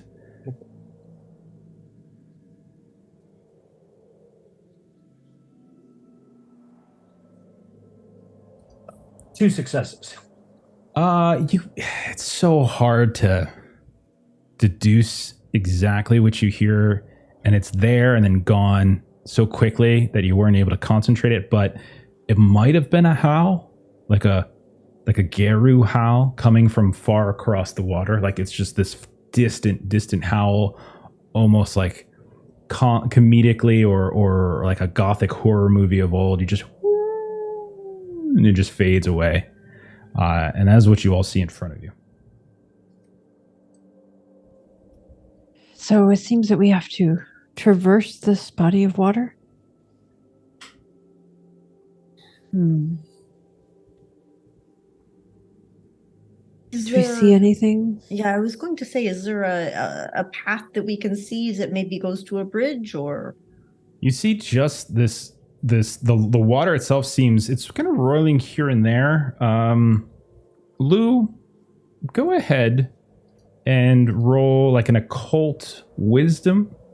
Would probably be best. Occult wisdom. Yeah. Occult Wisdom. Yeah, I want was the renown. Oh, the renown. That's right. Yeah, that's the right. renowned. Okay, I've got 3 wisdom, so I'm just going to do the same thing that Jeremy did and roll it with Composure's 3. Just so I can get the dice. And do you want me to start taking -2 for no cigarettes? Not yet. It's only been one yet? scene, so I think you're Okay. okay still. Not bad. 3. So Lou, as you're looking around, you're specifically looking for some kind of bridge, and you notice how reflective as you look off and you see those up in the air, so to speak, in the sky, those massive serpentines kind of rolling around together, and how almost perfectly reflective it is. And you realize that kind of underneath them, there's not like the water's not roiling, and you think there's like this very reflective path, and you think they're literally floating over top of it. Like it looks like that's like a reflective path that crosses over the water itself. You see the reflection. Maybe we cross where exactly it is. Can I turn on penumbra senses and see if I make it easier to see at that point, the path? If you want to turn on penumbra sense, yeah, you can give that a roll. So penumbra senses, let me see.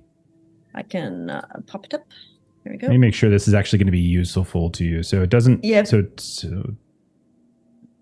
Okay, so this ability doesn't make them visible to physical entities if used from the Umbra. It does alert some spirits of the presence. I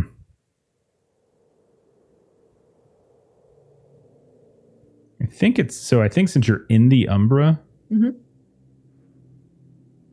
it allow you. Yeah, yeah, you can do it. It basically would just allow you to sort of like you're seeing some spirits already. I'm trying to read exactly what this would do in the Umbra for you, is what I'm trying to see if it's even worth your time. Yeah. I'll hold off. I think I'll just try to walk across it as is, because I can see the reflection. It feels like it's more Umbra physical at the same time, and I'm not sure there's the benefit to seeing physical right now. Monday night, c'est pas un problème. On y va. Let us go across. Allons-y. I've got a weird idea. 'Cause I like what you're doing. I want to piggyback off of that. Oh, yeah, please. Because, what was it, Caduceus or whatever? Like, it was usually associated with, like, Hermes or Mercury, like a traveling god, right? He likes to help. And I would like to ask these snakes, hey, you and your old buddy Hermes, Mercury, you help a person travel from one place to another. Maybe if you straighten your form in just such a way, it might make your reflection lead in the way we need to go. Think you'd be willing to do that for us? We'd be real grateful. You'd be doing us a real kindness, helping us out. Are you getting close to those giant? Yeah. Okay, so you're underneath them. Would mean you're probably stepping a handful of steps onto this like reflective surface, so you can be immediately underneath them. And so what is it you say again? Repeat it for me. I'm sorry. Basically, he's trying to beseech them because like the whole idea, like the staff of Caduceus or whatever, it's like it's related to Hermes or Mercury, which is not just about healing, but it's also about travel. We're trying to travel somewhere, and he's trying to beseech them on that aspect of like a domain that they're related to. Like if they would turn their form in such a way that their reflection will go along the water in the way we need to go, so that their reflection can turn into a straighter bridge, kind of. Okay. Trying to be weird, man.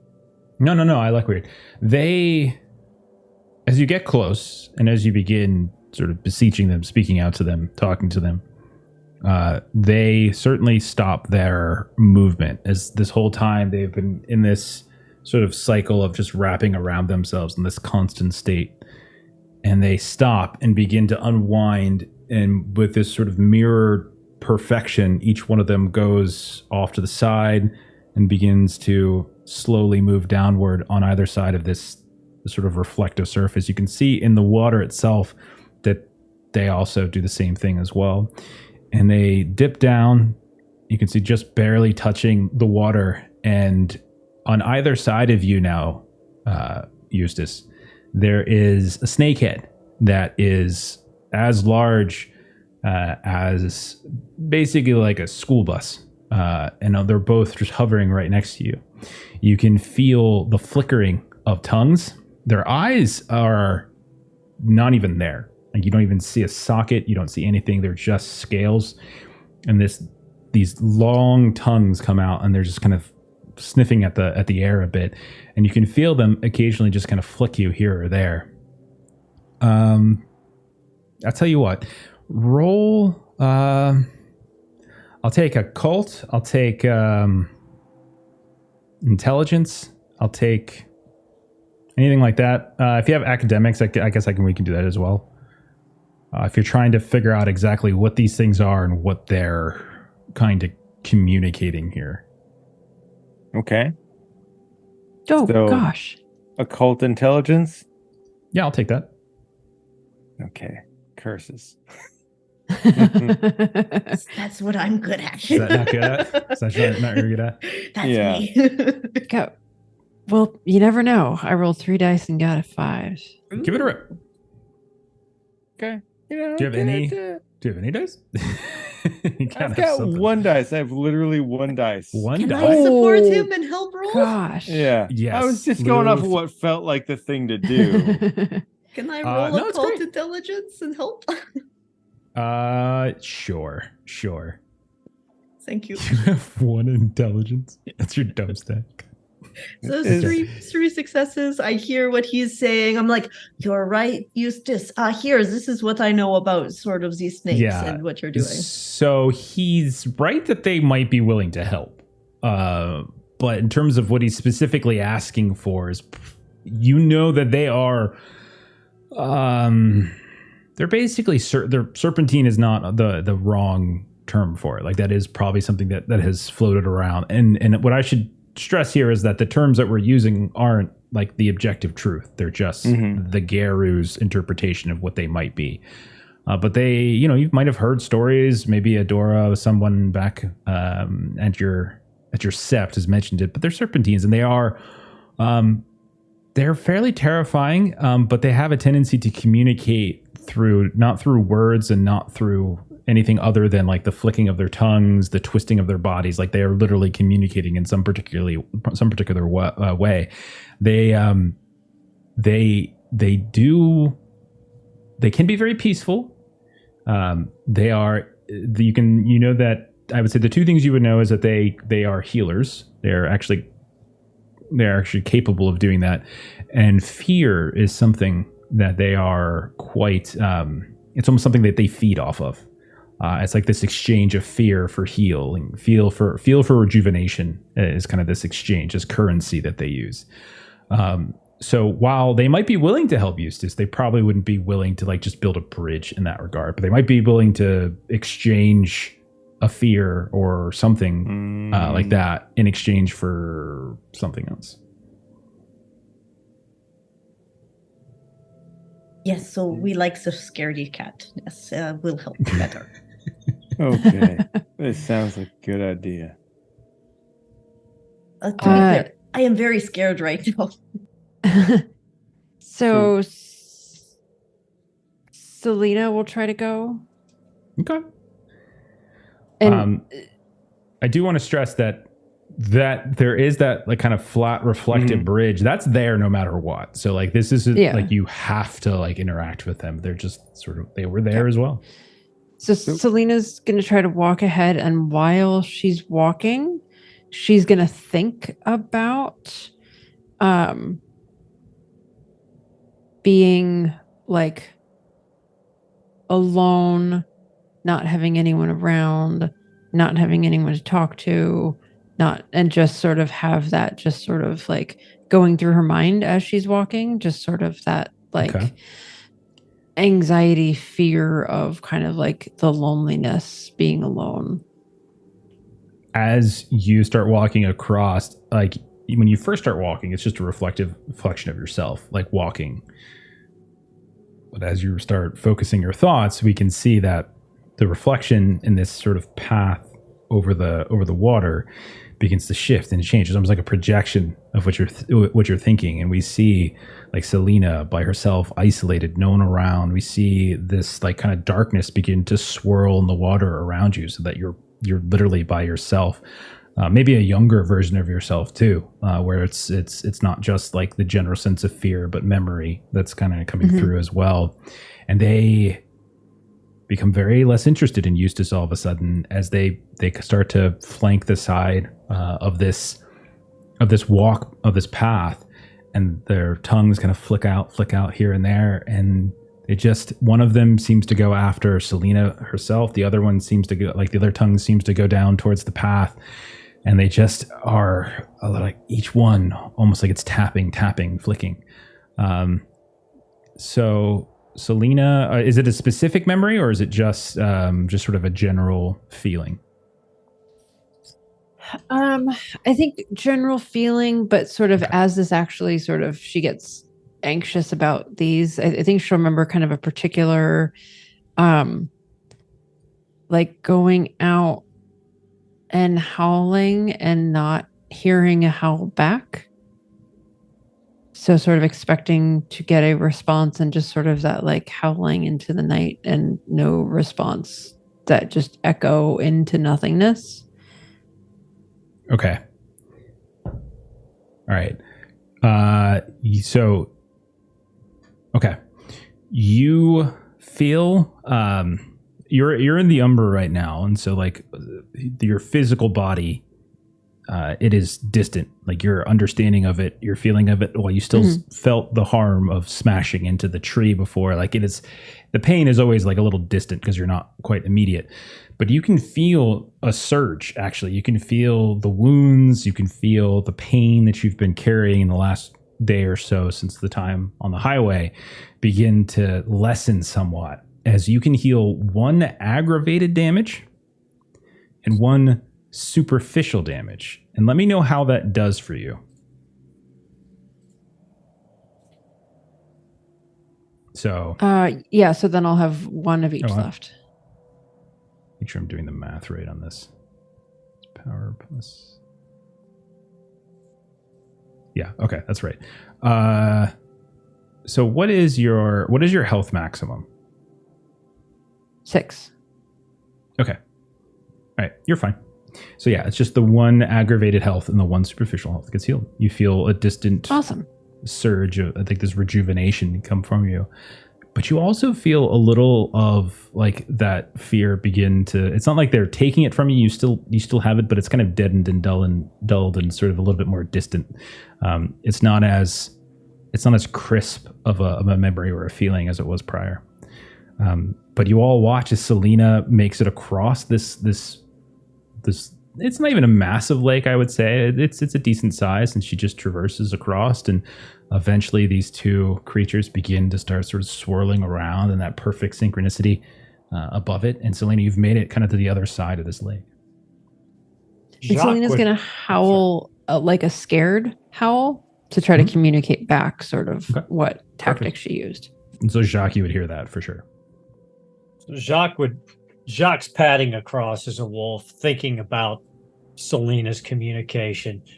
And he reaches back, and when he looks down into this reflection, he sees himself as a young wolf pup, padding with his pack in West Virginia and feeling the first draw of the kinseeker ritual that pulled him away from his pack. And you see him as this pup moving towards this weird furless thing that's calling to him. And he gets closer and closer, and he feels like he trusts it. And it grabs a hold of the ruff of his fur, and it stares down into Quiet Claw's eyes. And then he feels the smothering loss as all of the smells around him begin to disappear and all the sounds begin to become muffled. And it's almost like he's being buried alive as he gets weak and he feels cold for the first time as he realizes he has no fur. And he's this small boy now.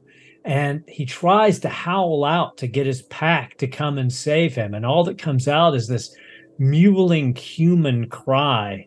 And for the first time in his life, he feels true terror and hate of humanity for what they've made him into in that moment.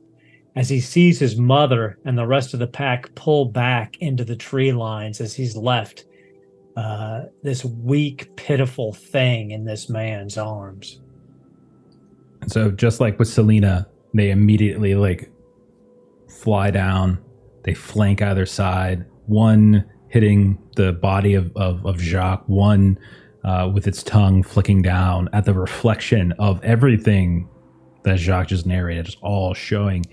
And Jacques, just like Selena, you feel that distant pain or discomfort you might have had left over from your high life fight begin to lessen, but you also feel the acuteness of that memory begin to sort of flatten out a little bit. It's still there, but it doesn't bring you as much clear and immediate kind of rage as it maybe once did before. And you too, one aggravated and one I wrote the same. One aggravated and one superficial. So that fully heals Jacques now. Okay, perfect. All right, Eustace or Lou? Lou would, while walking across the bridge, her fear is in her mind. She is holding these memories of when they were in the echo area, echo station, and they showed the picture of her son and her indecision and inability to go back and save him in that moment, the ability to be persuaded away from doing such a thing, the knowledge that she is seeing these humans die and she is gravely injured and not able to be effective or to help support or stop anybody physically. She is not able to help these humans or save her son, maybe. And just the idea that he could have died in that moment and she could not do anything. She is physically weak. We see like literally the path begin to just play out that which we've experienced, that whole moment. And we see each of you start to appear in that. Those of you who are near Lou, we see the strange figures that you were fighting, those sort of infected people. And we see the snakes come down and flicker away. And once more, the memory begins to dull. Doesn't disappear, but dulls. And your pain. I actually rolled a crit for you there, Lou. That's 2 aggravated damage and nice. A superficial damage. Well, I only have aggro damage, so that's okay. So that leaves me with 3 aggro damage. Now, what is your total health?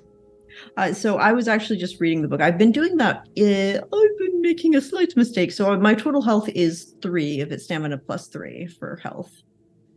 So I had... What's your total max health, I should say, sorry. It would be 5, right? Because it's stamina plus 3 for healing? Oh, that's that's health. That's where I got a little. So your total health should be 5. Looking at your stats, yeah, your total, your max health that you can have should be 5. I'm looking at your sheet right now. I healed myself a bunch before, so yeah, I'm weak, baby. Okay, no, you're fine. You're fine. There's like this weird little catch that can happen with the healing that is kind of interesting. And it hasn't triggered yet. It might not, like knowing your guys' stats. I don't know if it will. But and Eustace then. And again, I don't want to suggest that this is like the only way across, but it's just like it's an option if you wanted it, Eustace. I want to play along. There's probably they enjoys the idea that he misses that because he's actually already like swimming in the water next to the snakehead. But no, maybe it's just kind of intuitive to some extent. And one memory that'll surface to his mind is actually a very recent one. Yes, this nice young lady showing him hospitality and doing nothing but sharing her grace, and he just like he sees in his mind like the whole like throwing the cup and yelling another and breaking the domicile of somebody who's showing him hospitality, and he kind of hates the idea that for as much as he wants to be kind and be a foundation for others and show hospitality, that there's the part of him that at some point, at any given moment, he doesn't expect could just let loose and destroy the people around him that he cares about. And he just, that really bothers him. And he thinks about like various what ifs, like, what if, I had a customer, there were the people that were there that night of the sandstorm. Just a nice man who wanted to find his family, and he got pulled out the window by some, spiral dancer. Now he's stuck as a ghost in my den, and that's my fault because I didn't watch out for him. And just little things like that. Just I could do better, and it's my inability to control things around me.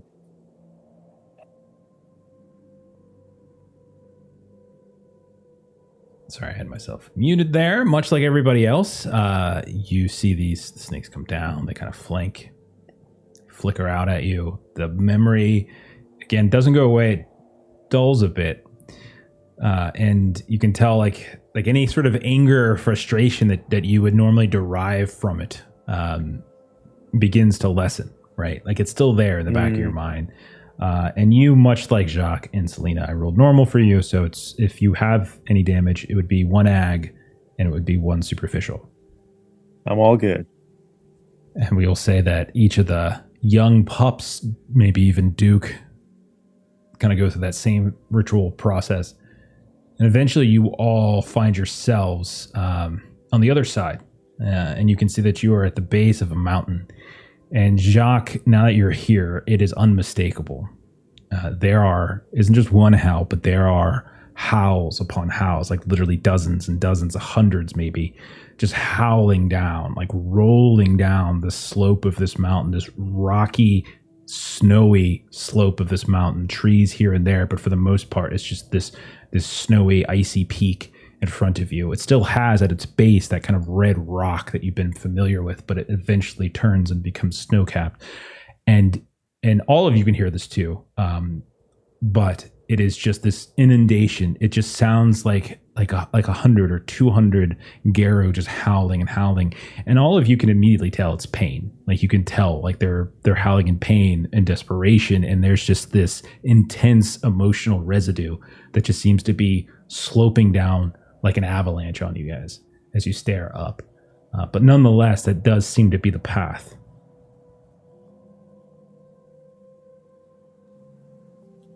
Jacques lets out a growl, knowing he can't stand the idea that his people are in pain.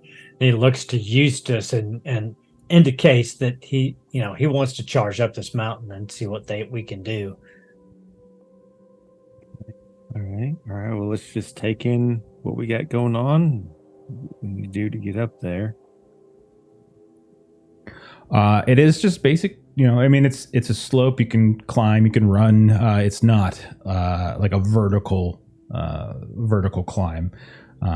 So each one of you being, yourselves more than just normal humans can very easily lope and run and half climb. It's not an issue. Anybody who has academics, especially if you have a specialty in like history or something like that, you can certainly give this a roll if you like. As I would imagine, this likely would probably put something in your memory would probably kick in here. So if anybody has academics, I'll take a cult too, but it's a bit higher difficulty. If academics theology. You can roll academics. I don't think theology will play here necessarily. Okay. As it's not necessarily religious related. It's more history. Academics int? That's fine. Yep. It's really only like a 2 required for a academic. If you're rolling a cult, I would probably say a 4. It's a little different. I only got 2 for a cult.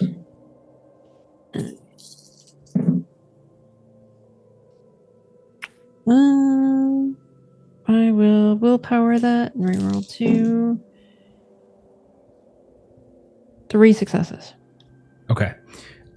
With with this intense like sound of howling, and it's just raining down on you, and you can feel in your chest both this this discomfort and sadness and pain of like, you can hear the sounds of people in pain, of wolves in pain, of your kind, like getting sort of suffering in some particular way. You realize where this is, Selena. You know where you're at. Now you've probably heard this. This is probably passed on as history, like Geru history, right? And maybe even you and Duke being a fairly strong academic as well. Maybe the two of you are putting heads together. And Lou, as you kind of contribute like this memory or this knowledge of sort of the metaphorical representation of it, right? So there was a battle years ago, generations ago. Battle of the Howling Mountain is what they call it. That's what they call it now. Now, there's no real understanding of where it is. Like, this mountain is not something that, and this is probably, Duke is probably explaining this, it's not something that they can point to on a map. Like, it's not something they can look at a mountain range. They know it was a mountain. They know that there were hundreds of Geru that sort of fought this mountain-sized bane, this bane that was literally the size of a mountain, that like shattered and crumbled into all these different shards of rock and snow and ice, and just ripped and shred and buried hundreds of Geru, dozens and dozens of packs beneath it, smothered them and just snuffed them out. And it's more folklore at this point, but there's that name kind of passes down. Now, I would say Duke, being a cartographer and having seen dozens and dozens and dozens of maps himself, again, there's no like physical record. There's no understanding that's kind of been lost to time in some particular way. Some sort of attribute to like the cult of Fenris, like maybe it was them, maybe it wasn't, but literally dozens of packs have passed. But you at the very least have found it in the Umbra, which in and of itself is sort of a significant discovery. So that's what you would know, Selena. So much. It was, we've probably all heard the stories, but this is literally what we see. Howling Mountain. This is it. How do we free the spirits of the Garu so they can return to the Green Mother? We must go ahead. We might have a battle ahead of us, perhaps. I mean, we forge in. It's kind of like sorry, it's a gross analogy, but kind of like when you got a cyst or something, you got to make that initial puncture to let everything out. Like, I don't know how else to say it, but like, you got to just get in there. We forge ahead, we cleave a path, and the further we delve forward, the more we've opened the way back for them to retreat. I like it. And Jacques will shift into his bow, so he's got a little bit more muscle and a little bit more bulk. It's a good idea. I think I might follow suit. I've been in Glabros the entire time. Okay. Okay. So as you start climbing, trekking up the slopes, you can feel this cracking, like the ice, the rock itself kind of shifting and moving. And with each like kind of shift and move, you can kind of hear the sounds of like the howls. You don't know if it's timed up in that way. You don't feel like you're stepping on anyone, but you know that deep within it, something is sort of trapped. Are we hearing the howls coming up from the cracks, or are we hearing them coming down from the top? It's sort of like running down, almost like an avalanche, right? It's almost just like sweeping down. So it's like wave and waves of this undulation of it here and there. But every time you take steps, you crack and you hear the earth begin to shatter and fracture. And if you were to, in the physical world, try to traverse up a mountain of this size, like it would take hours, days, in some cases, depending on the size, right? But you guys are moving up with this expediency. Like in the Umbra, you're like almost like it's like moon type leaps as you're going. You're taking these long leaps up, and you find yourself like halfway up in the span of minutes.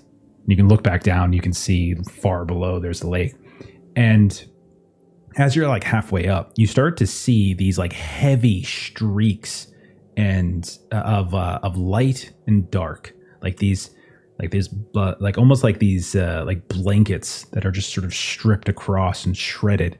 That's just kind of flickering around in front of you, and they kind of whip and they sort of entangle and tear and shred, and then you can see white begins to sort of bury black, and then black kind of rips up from the white, and it's just this weird dancing of shadows that is not obviously how light and shadow work in the physical world. There's almost like this manifestation of it. Like even if you get close, you can feel like a of wind pass by you as you see one of these tangles begin to just rip and fall.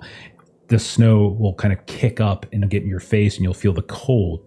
And then some of you'll look down and you'll see like a pink swath where like blood has set, and it almost looks fresh in some way. And the further you go up, the more you become surrounded by dozens and hundreds of these strange tangles of light and shadow and light and shadow. All the while, the howls can continue and continue to shine down. Everybody, as you're coming up, go ahead and roll. What's it called? Composure plus resolve. As you do so. That's the best thing you could ask me to roll. Difficulty of 4 on this one, if you want to lock that in on your roll, as it's not easy to hear the sounds of your brethren, of fellow Garo in such pain. And then I'll spend a willpower. The light and the dark itself just beginning to play tricks on you here and there. 5 successes. Spend willpower. Okay. Looks like Eustace and Selena, you trudge on. You push and you push and you push. What about Lou and Jacques? How are we doing? I only got 2 successes. All right. There he goes. There's the 4th one. Okay, Jacques, 2 superficial willpower. As whatever it is about hearing the sounds, maybe it's because you are wolf and the rest are human turn wolf. You are inverted to that, right? You are wolf first. Like the sounds, like these aren't human screams; these are wolf howls, and so maybe that itself is enough to sort of kind of cause an extra bit of anguish, kind of shifting through Jacques a bit. But you guys push forward. It doesn't stop you. It just hurts as you push and push. Now, the young Garo that have been following you, you can see that they are struggling far more than you are. You can see that it's almost like they're climbing up in a blizzard and they have no packs. And they are just trudging up, and you can see like the wear and tear. They are exhausted. Like it's not just the emotional, but the physical, whatever it is, like the speed that you all have come up somehow, like they can barely keep up with you. Yeah. And each of them are as spry as can be. They're young and agile and fit, and they seem physically exhausted and emotionally drained, making this trek up the mountain. All right, now y'all remember, Jacques would circle back around to take up the rear guard and kind of encourage them with yips to, stay together and just make their pace. Listen to Jacques there, and also remember, this ain't your body here. You think you feel tired, but this ain't about your body feeling tired. This is about your spirit. You know what's funny about the strength of the spirit? The spirit can be linked to one another. Didn't you all just do a circle together? Didn't y'all just remind each other how powerful you are together, that you're a family, that you're a pack? Now, an individual might feel emotionally drained on this mountain, but you all ain't. You're a family. You're fine. You're going to do this together. But those howls, they were packs. They were families. And what happened? Like, I can feel them, man. It hurts. But you can. They paid a high price to defeat an ultimate foe. But we have come here, and if we have a chance, we will give them some relief, if possible. But we can only do that if we keep ourselves composed. If we keep the strength of our family, our pack, and we continue to move forward, you quit now, and it's all for naught. But you're not a quitter, are you? What's your name again? Is it Titan? Does the Titan stumble at the mountain? No, he doesn't. The Titan moves up a mountain. The Titan moves mountains. And you hear Titan from like, I'm Titan. And he's like, I'm Orion. But no, it's okay. No, you're right, though. Yeah. As we'll say, they're like in glabra form, so it's probably they look a little different. I'm sorry, y'all look alike. I mean, he's African American, and I'm a pale guy with red hair. It's a joke. I'm terribly sorry. They start It's chuckling. world, man. They start chuckling. Roll a leadership test. Actually, roll a leadership. You can do leadership composure or leadership charisma, whichever you prefer. I'll give it a try. Yeah, Eustace is all over keeping everybody moving forward. This is his thing, yeah. Yes. Turns around and calls him kind of by the wrong name. Nice. Poor Titan. No one's ever gonna get his name. They know his name. I thought I was talking to the right guy. I still got it wrong. Before. It's fair. But they were all like, yeah. And they could see that there's like their faces, like they definitely stand straighter. Like a set of determination on their brows a bit. You can see a few of them snarl, like Orion snarls a bit as he's kind of focusing on something else now and not kind of letting the negative weigh down in him so much. And they're like, all right, lead on, man. We're behind you. Okay. All right. So eventually, you all you continue up the slopes, and this whole time, like you can see the swirling shreds of light and dark in ways that it boggles the mind. And it becomes, after a certain point, you realize, like, you think you're seeing some of the battle kind of play out. You feel yourselves like going and running up a slope of battle, like you're on a battleground itself, and those types of places. And it's probably not the first time maybe you've trekked across one of these in the Umbra, but you've certainly never quite had one of this kind. Eventually, you get up to the peak, and the mountain itself is, again, it doesn't quite parallel perfectly the physical world. Like the quickness with which you've traversed it, almost like the perfect, almost pyramid-like shape of it is different. Like everything's kind of shaped a little different. And when you look back down the slope, like you can still hear the howls, but you can kind of hear them almost as if they're sweeping away from you. And then when you look down the other slope, you see that extending in front of you, there is this strange, almost mirror-like playground. Like it's as if you've walked into a child's playroom, and all of their toys are made not out of plastic, not out of felt or of wood or of metal, but instead they're made out of this mirrored reflective surface, almost like this liquidy, like mercury. Because below you, like a playground, like a festival of shapes of all kinds of geometric sizes, you can see some kind of compound shifting and shaping and twisting, and all around it there is this kind of pulsing, like orange red kind of aura around it. And you can hear behind you the kids, the young ones, say, yeah, that's the place. That's the place right down there. Eustace, that's it right down there. That's it. And we will, I think, end there. We'll pick up next time as you guys assault this place that is on the opposite slope of a renowned mountain. And hopefully we'll have Evan next time as well. All right. Oh, Cool. boy.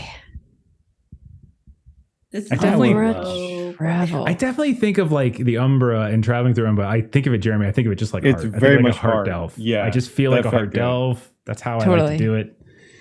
So All right. Totally. Okay. You guys did well too. Like if you guys were very good about being respectful to spirits. Had you not been, it could have gone worse. As Selena learned a little bit. It could have gone so much worse. But no, it went really well. You got the shortcut and everything. You got the moth shortcut and everything. I thought for sure someone was going to start swatting the moths. And then I'm like, well, that's going to be rough for you guys because then you'll start losing willpower. Mm-hmm. And you guys actually didn't. So you could have had to go the long way. Showed restraint. Yeah. It's great. You showed balance. Be respectful. Balance. Yeah. Respectful. It's great. Yeah, you had it right away too, Aaron. You just dropped the meat down. Yeah, that'll do. Meat'll do. Like they're basically like they're spirits that echo like the physical, the physical creature. So they're basically like, jaguars or something similar to the jaguar, like so like in Arizona, there's like an extinct sort of jaguar that's no longer, or maybe it's endangered. I can't remember. That's not like it's not as prevalent as it once was. And so that's kind of what it is like, but obviously I'm tweaking it a little bit for our purposes, but that's sort of the general gist. All right. So next time around, hopefully we'll have a full crew and we can assault this, well, you know it now. It's a stronghold of a mage in the middle of frickin' nowhere on the slope of a mountain known to have once been a battleground that destroyed dozens of werewolf packs. So I'm sure this will be fine. I'm sure there's no Easy peasy. Easy peasy. In the park. All good. But the important thing is we've come together. Yeah, there's really some good emotional bonding going on. This is great. And plus, I tricked Kipser into thinking her kid was okay. Isn't that great? No, I was like, no. Melissa got the good role. I'm thankful that Aaron picked up immediately on where I was hoping to go. Of Jacques having to say what he was thankful for about Lou. Like, Aaron just set up immediately. It made me so happy. Good. It's so funny. All right. Let's do some closing plugs and then we will get on out of here. Jeremy, tell us about this Patreon. Aaron Reese on Patreon. We got comics, maps, tokens, fun stuff. Check it out. I literally typed like I put the wrong command and Patreon. I put Patreon and then that's not what it is. Patreon. Patreon. Aaron, what's going on over on Garbluck? Next week on Tuesday at 4 p.m. Eastern Standard Time, you can check Millie out as she continues to run her long-going Coriolis campaign. It's a lot of fun, a lot of free league space fun. On Wednesday, I'll be in the narrator's seat at the same time as we continue our Marvel Multiverse campaign. We're playing the Cataclysm of Kang, and we're starting the we're in the Friendly Neighborhood adventure for the rank 2 characters, so that'll be a good time. And then on Thursday, Pete will be back and running some more heroic deeds, his own RPG, kind of old school feel with modern mechanics as he runs people through the classic Red Hand of Doom campaign. Awesome. Very nice.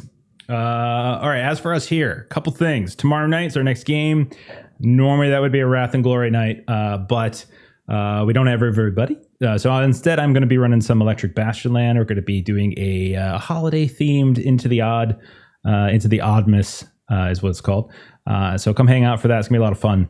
You can see Jeremy and Melissa are going to hop in as players. Saturday is the next game after that, where we're back to Call of Cthulhu. We're doing more Eternal Lies. We're down in Savannah. We're in a sanitarium in Savannah. And I just attacked them and bit them. I bit them a bunch. There's a lot of biting for some reason. There was going on. So much last session. A lot of biting. And then Monday, Fragged Empire. You can see us in our weird kind of space sci-fi game Farscape sort of vibe is what I'm going for in it. And then Tuesday we've got Marvel Multiverse RPG. Now the other thing, if you want a chance to win access to Marvel Multiverse RPG via Demiplane, there's a couple ways. We have a couple codes that we're giving away right now. If you're watching this, if you're in the stream channel right now, go over to our YouTube page, Adventures in Lollygagging. Look at the most recent Marvel Multiverse video that we put out. drop a comment on that video, and you get entered into a contest to get a free code. And you can also just come hang out with us next Tuesday because we're going to give another one away on stream as well. So we have a couple of those to give away, and we're trying to figure out a couple different ways to do it. Other than that, thank you to everyone who hung out tonight. And thank you to High Shelf Collective for the raid at the end there. We really do appreciate it. It's very, very kind of you. And we are going to pay that forward. We're going to raid Insomnia Night RPG because they're weird. And every time I raid them, it just makes me laugh. So that's what we're going to do. So have a good night, everybody. We'll see you later. Good night. Bye-bye.